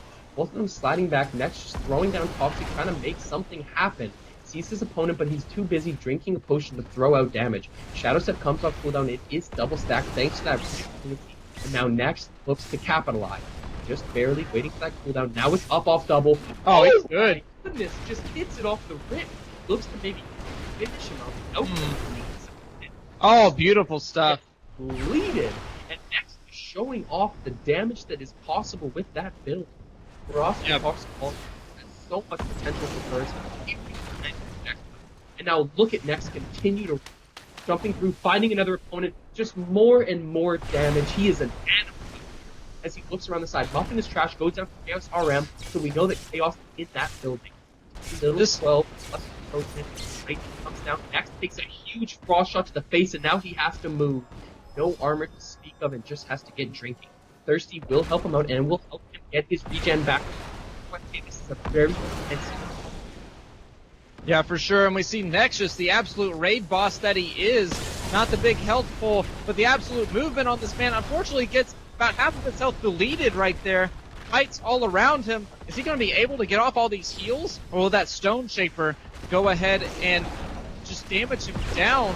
Looks like he's going to be able to get that healing off, but Borsellino has been disrupted by Gigabyte. Or sorry, by T-Foul. By T-Foul. T-Foul is just disrupted Borsellino. I accidentally misread that. But anyway, Borsellino looks like he will get the res off. Through the wall, no less. Maybe play by Next right there to continue that and make sure that he keeps it right. T-Foul does get the XL onto Know Your Bad due to Spooks going down. He gets the secure, so that's going to be even more scorecard for UT Gold. Next is just taking fire shots to the back. Misses an outbreak, but lands the backup. For 86, he's so low now. Now it looks like Next has to try to make it out of this alive. Finds a couple potions to work with, immediately gets to drinking. Has to get after it quickly. Now Next and his partner are super low HP. Borsellino looking to get a pot as well, but he gets a quick little switch of landing the Stone Slam. 8 people in the game. Croza goes down to Nasty Preston, and we see T-Foul once again in a 2v1 situation trying to make it happen. Next, looks over the top, gets a quick shadow step through the tornado, avoids staring at Croza's body, but he throws down there. Bodies. Another Exiles. We get through it. 6 people, 2, 2, and 2. Borsellino goes down to T-Foul. Now we have T-Foul versus Next. Next secures it very quickly. He will probably look to res his teammate as well. T-Foul making another amazing effort to 2v1, but nonetheless, Next now has to show off 2v1 of his own as he flips over the top, looks for the fireball, just barely misses. Throws another one out for the damage. Oh my goodness, look at the burst. Next knows exactly how to rock this class. Oh my god. Yep. Wow. Absolutely zero difficulty for our man Next. So, for anybody who didn't catch that combo, you just saw Firewall, double Fireball, Outbreak up, flick to a double kill. Next is a machine, ladies and gentlemen. That is going to be the end of Game 5 as we look to get into Game 6, the final game of Qualifier number 2 of the Arsenal Duos tournament. OSK, I want to hear what your thoughts are on that final circle. You see that we were fighting around that house, and we know that Next always thrives in situations like that. Do you think that they were happy to see that, or do you think that the focus was just on getting kills? Honestly, I think you just want to do as much damage and kills as possible. That's such a chaotic environment. I'm not sure if Next even really had a strategy in mind besides get behind cover, maybe get some heals off and damage when I can. It's just one of those things where it's hard to plan for, and that circle in particular doesn't come very often at all. This is probably the first one in my entire days of playing Spellbreak that particular house is really closed in on. So I'm not really sure that there was much to it. I think it was just Next doing Next things, just playing very well, being mechanically sound, and just knowing his movement options. That's really all there was to it. Yeah, I mean, I think that we're kind of glazing over the fact that was a pure 2v1. I know that we're always saying, like, we honestly, let's be honest, OSK, we kind of expected Next to clutch that 2v1, but at the same time, we have to give him credit. Just because he's a mechanical warlord doesn't mean that we can't give him credit where it is due. He just played that 2v1 against 2 very good players, clapped them up in about 45 seconds flat, and is getting ready to get into Game 6. What a performance from Next. I'm excited to see how the scorecards end up counting out, to see how close that top bracket is. I know that T-Foul actually probably did enough work there to push himself above. We saw T-Foul getting 3 exiles at the end. We saw him drop probably 400 damage in like 2 minutes. So I think that might be enough. But as we get into Game 6, this will be the last opportunity for any of these contestants to show what they got. Yeah, and in terms of first and second place, I'm not sure if it's really reachable right now. If it is at all, I mean, Nextelino is going to have to come up with a miracle situation of dropping onto T-Foul and Croza, literally off the drop, and then exiling them from there and just wiping the rest of the lobby. It's the only way I see them taking that top spot. I'm not sure if it's going to happen, but I won't say it's impossible. That's where I'll leave that. as far as the other teams that were participating in there, ARG made it pretty deep into that last lobby. Congrats to them. Couldn't quite pull off the 2v1, but it is still impressive that you're second place in that sort of lobby. So congrats to them. Good stuff. And also, one thing I wanted to go over is you saw next, once Borsellino was keeping pressure off of Next so he could get his heals off in that last little circle. That actually went such a long way because Thirsty, if you don't remember, actually gives 50% of the healing to your teammate. So not only is he helping his teammate heal, he's also providing heals for himself. So another team strategy you might want to look at too. Yeah, I think that's something that gets overlooked in competitive Spellbreak quite a bit, is that sometimes if you don't know a lot of the details, it just looks like people are just jumping into each other and W-keying, but there's actually a lot of intricacies about how those fights play out. For example, like you mentioned, Next calls on Borsellino to play kind of a tank role and tank a bunch of damage while Next can reset, and there's all sorts of little interactions that happen for the last fights, especially like we're talking about those 2v2s when it comes down to a pressure situation. And we are ready to get into Game 6 and wrap up qualifier number 2. Remember that we have the finals coming up on July 11th, but before we get into all of that, let's get into this. Game 6 coming at you right now, ladies and gentlemen. Thank you again for watching. We appreciate all of your support. Absolutely. And here we go. We're all dropped in, fractured out. Time to get again into Game 6. We're going on to ARG Joker. Looks like found himself a nice little bit of looting around Timber Inn. So nothing much going right here. He's in the quiet part of town looking to get his reading going, but he cancels that talent for some reason. I don't know if he saw somebody. I don't know if surely he realized he didn't finish it. Maybe he's just trying to get a whole bunch of other stuff as his teammate saying, hey, make sure you get those gauntlets first. You can read later once you're nice and safe. And Borsellino just got a noodle kill. I want to quickly bring this up. Borsellino just open hand slapped Brandon Murder for the kill. And now we see the end result of that. Next, and Borsellino probably feeling great about the position that they're in. We see Zebra and Lovelstee in another match here, trying to get as much reading as they can. Can you imagine getting slapped so hard in the face that you die? Can you imagine that? That's got to be so painful. Borsa running up to you and slapping you to death. That's what just happened in Game 6 to start it off here. Bad start for the opponents, but Borsellino must be feeling good about that. We see the team itself here, not great in terms of loot, other than the amulet and boots is looking good, but these guys got a little bit of work to look around before they can feel comfortable really pushing any fight. Yeah, I just want to say that I'm going back to the noodle here because I'm so obsessed with it. I hope they never change that graphic of the hand. I just love it being in the kill feed. It's like if you've never played Spellbreak before and you have no idea what that means, it looks like someone just literally slapped you in the face for a kill. There's no indication that, there's actually a noodle spell on the hand. It's like, what is that? Is that a melee? Who knows what that is? My personal favorite thing about the hand icon is the horrible break in the hand. If you look at the hand, it looks like somebody ran over it with a bus. But nonetheless, T-Fel is about to run over this guy like a bus as he hits oh my goodness, 2 air shots back to back. He is just so clean with it. As his opponent runs into Croza trying to back up his teammates, Croza is just going to continue his aggressive push here. Lightning comes out his 360 X snipe. Easy stuff. X Chaos X Knight X. What an incredible in-game name right there. That reminds me of playing Modern Warfare 2 on my Xbox 360. X Chaos X Knight goes down to Croza and T-Fall. Yeah, so many X's, just like my relationships. Anyway, we're going to keep going on. T-Fall following Croza into this middle part of the circle. I don't see any opponents around. Looks like he scared them off with that beautiful display of power. And now we see not too much going on. Maybe we rotate around and get some sort of action going on. We Honestly, got cherry I'm time. Surprised, OSK. I always see Game 6 is almost always a super aggressive start because players know what they need to get, but it still looks like people are starting slow.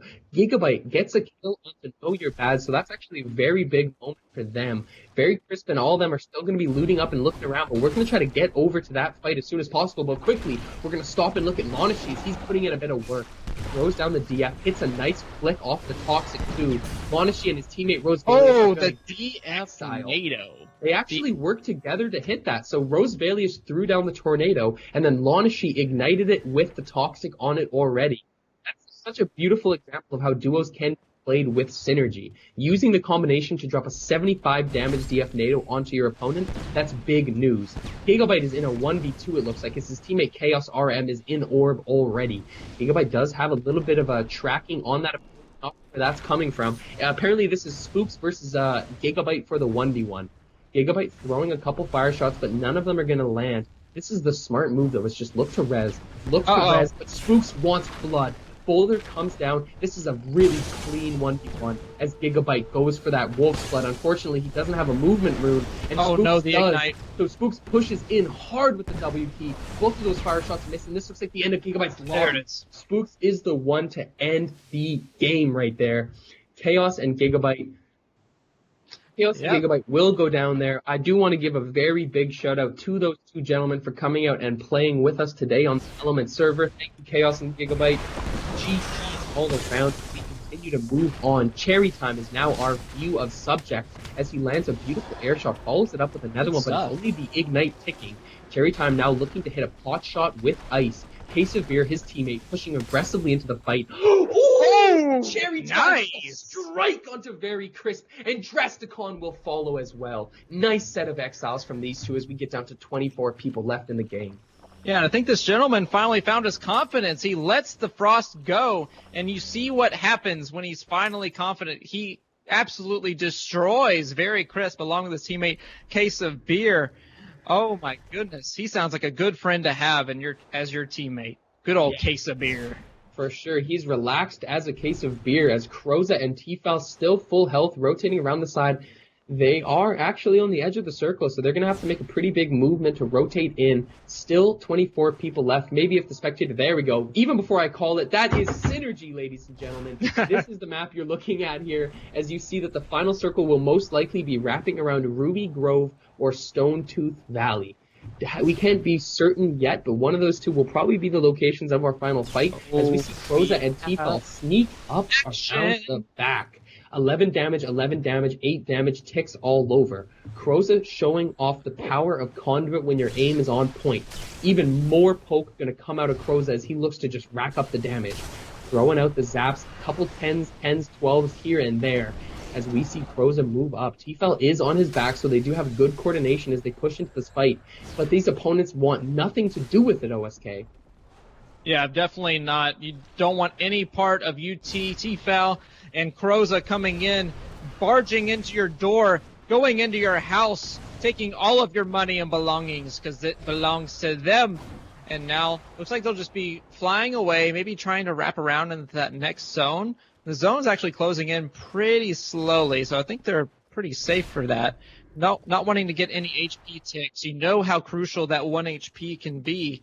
And now we have Case of Beer, my best friend on the weekend, doing just fine. In the white zone as well, just around, it looks like on the outside of Ruby Grove there. So they'll be doing just fine. Goated Cuber, Muffinous Trash, kind of in the same position. It looks like they might even run into each other. Maybe we keep rotating until my eardrums explode because I need some bites. There it is.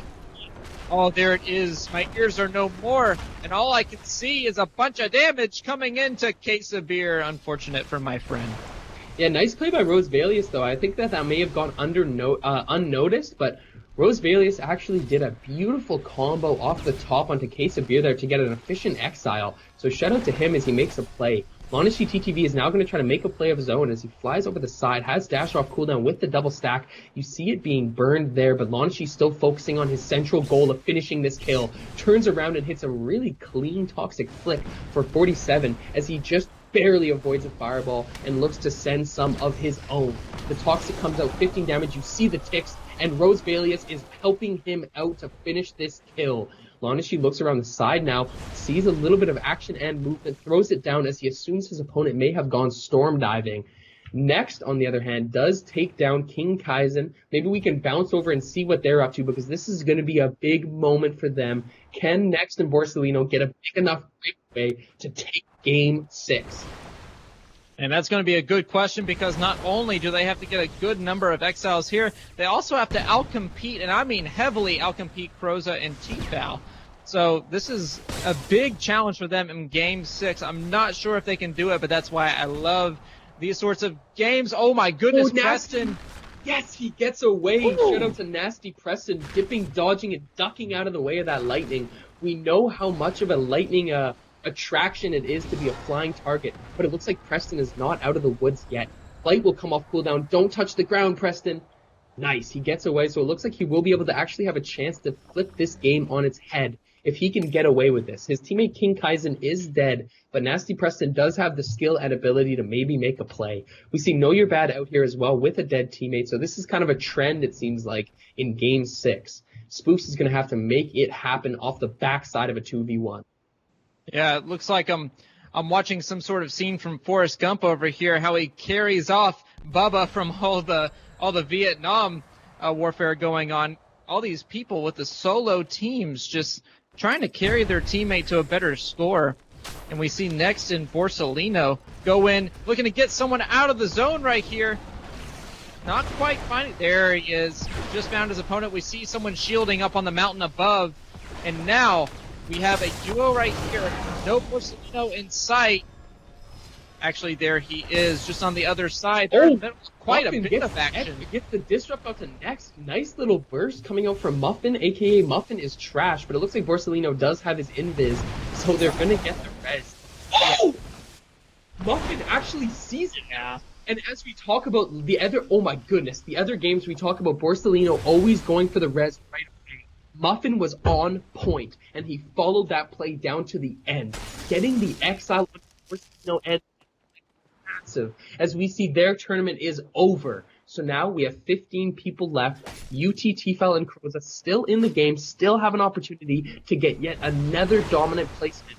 Onishi is our target as he moves back off the front side, has dash off cooldown, is looking to res Rosevalius, has a couple pots available to pick up, goes again. Oh no! He's under pressure. Oh no! Epic fire. Muffin once again, OSK, looking to punish more players for being out of position. We see him coming up off now. Wanashi has his down race off the side. He could have gone for the res there, but it would have been a really position. He still has a comment. He still has a comment. There's an epic fire right there. Just take it. Spam your F key. Do something. Lonishi, you're hurting my heart right now. Oh my goodness. And I think at this point you notice that Rose Valley is kind of a lost cause. There's not much you can do for him at this point. Unfortunate that his teammate goes out, trying to use a little corkscrew to get some sort of height. And that epic fire, unless he wants to take a bunch of health. Oh no! This is team 14 and under, and they're popping off right now. Muffin getting that kill onto Borsellino and next, and now we see Goated Cuber getting a kill of his own onto Lanashi TTV. Rose Valius actually also did go down to Muffin, so we see 11 people left in Game 6, the final game of the tournament. And we could see an upset. We could see Muffin and Co. getting a nice dub to end the event. Get the invis. Maybe he's going to look to Outbreak. I'm not sure why Muffin didn't go to take a shot, but instead he wants to sneak up all stealthy, like running right into a DF cloud. Muffin is going to have to try to make it work, but maybe we can actually bounce with the spacebar. I want to see another angle. Maybe we can get over. Here we go. Captain Zyron and Phenox are on the backside. Also, I want to say that I really am a fan of these final circles. I love this area for the final fight. Yeah. All sorts of high ground, all sorts of variation in terrain. There's not just one set that you can use, so a lot of variability coming out in this final circle as Captain Zyron looks to capitalize. Pushing up, throws a bit of a Kobe Bryant boulder, chucking it for 3 over the hill, but it doesn't land. And now Zyron is going to have to try to make it work. As we say all the time, in this game, the key is making it work. You are going to be put in nasty situations just like that. Oh, baby! Zyron, and we're making it work now. Feeling it too. Zyron getting so low as Phenox's teammate tries to make some more work. OSK, what are we watching here?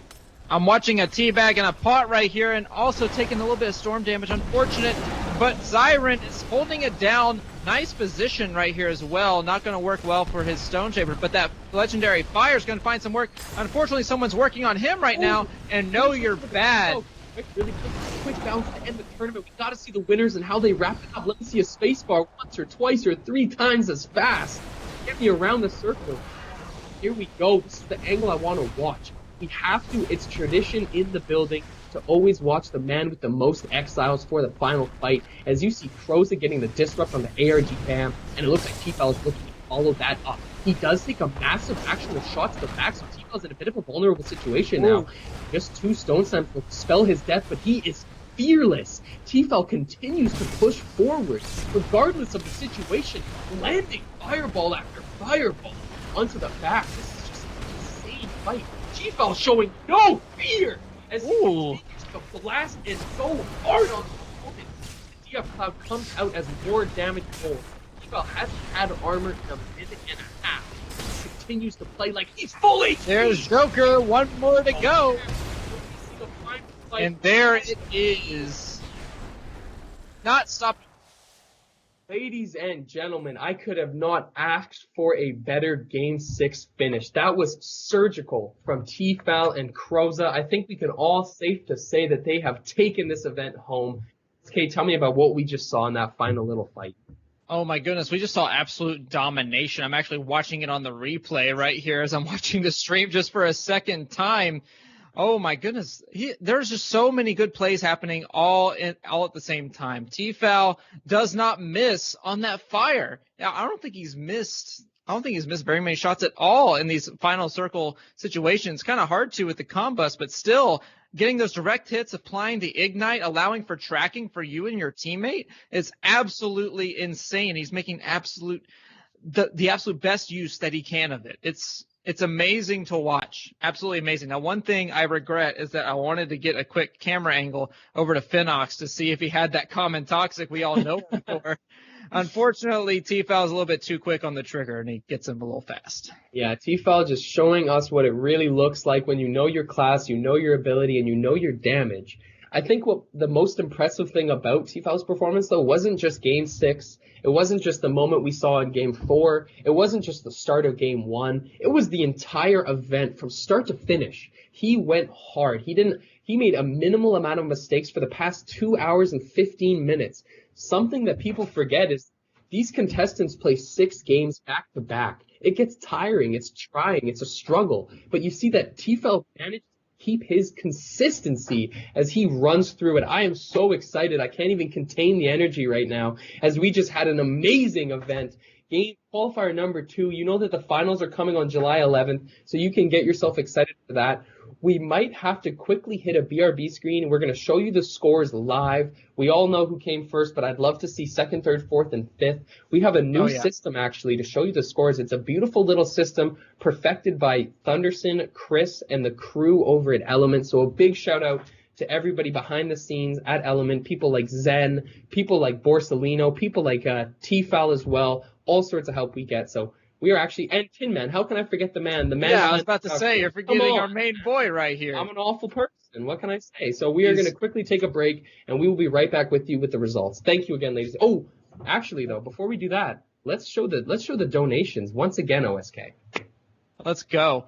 So let's see all these beautiful names up here that make these prize pools possible. I mean, look at all these names. We really owe these people everything. You know, it is one thing to get all this love and support, and we really appreciate all of this community aspect that we've been able to build and we've been lucky enough to experience, but it's the monetary funding that lets these events actually take place and build the hype. So thank you once again to the people on this list, and thank you to everybody in the chat right now watching this event. I know Spellbreak is going to go into a bit of a downtime in July 20th. I know it's a sad moment for all of us, but you know that Element's going to come back stronger, and you know that we're going to bring the heat right when we get back into full release after June 20th. But without further ado, OSK, I think we should get to the BRB. Let's count up the scores, and let's let you people get on with your Saturday and see what the end is. Thank you again, ladies and gentlemen. We love you. Let's go. Ladies and gentlemen, we have the final results here for you. We have a new little system we're going to try, we're going to experiment with. Make sure you leave us some feedback on how you think of it. But first, let's show you guys the top 5 finish, the 5 placements who gave us the best scorecards today. Showing you, as you can see at the top, we were expecting untiered gold in first place with 2,200 points. In second, we have Nexalino. In third, Zynox. Fourth, Big Wiggly Boys. And fifth is Rose Vichy. So shout out to them. And I know ARG is somewhere close by. ARG had a fantastic tournament, and I want to give them credit for what they pulled out here today. But nonetheless, look at the 2,272 scorecard. Oh my goodness. These untiered gold just rolled today's event. Oh my goodness, man! It was an absolute slaughterfest. Especially you saw in game 2 and game 3, you saw Tefal pop off, and even in game 6, he never stopped the entire day. Kroza behind him as well. That's just an absolutely dominant team, and it looks like the banter played off for Kroza or it paid off rather. It's pretty easy to banter off when you have a teammate like Tefal just absolutely helping you get to first place. Now we're going to switch off to a little bit more advanced stats. You can see how everything's kind of broken down as I pull it up on my own screen here. You can see to the right how all team scores are averaged. You can see that the biggest proponent of this is the placement, and then the damage, and then the exile actually is kind of disproportionately kind of left off to the side. So damage and placement, the absolute most important things, and you can also see Tefal's large bar in the middle right there, just absolutely dominating. So apparently, sorry, we just had a quick little issue with the production. We just didn't slide the slide over. So now you should see the graphs that OSK and I are talking about. This is the new system. Thank you again to the people behind the scenes who created this graph. You can see on the right, OSK mentioned the averages across all teams. But my personal favorite graph is the one right in the middle. Player total damage. Look at Tefal up at the top ahead of everybody on the front side going off on it. And these graphs just give you a nice little taste of what we saw. It gives you a little summary of the action that we saw, the destruction that UT Gold pulled out against these guys. And we see it through and through. Get ready for July 11th, ladies and gentlemen. We have a big event. We have a big finals coming out for you guys. We hope we can see you there. Thank you again for all of your support and all the rest of it. We're going to leave up this graph. OSK, is there anything else you want to mention or you see on this graph that takes your eye? And something that surprised me is just how little the exiles are weighted. It looks like it's more in favor of just straight damage and placement as well. So all these people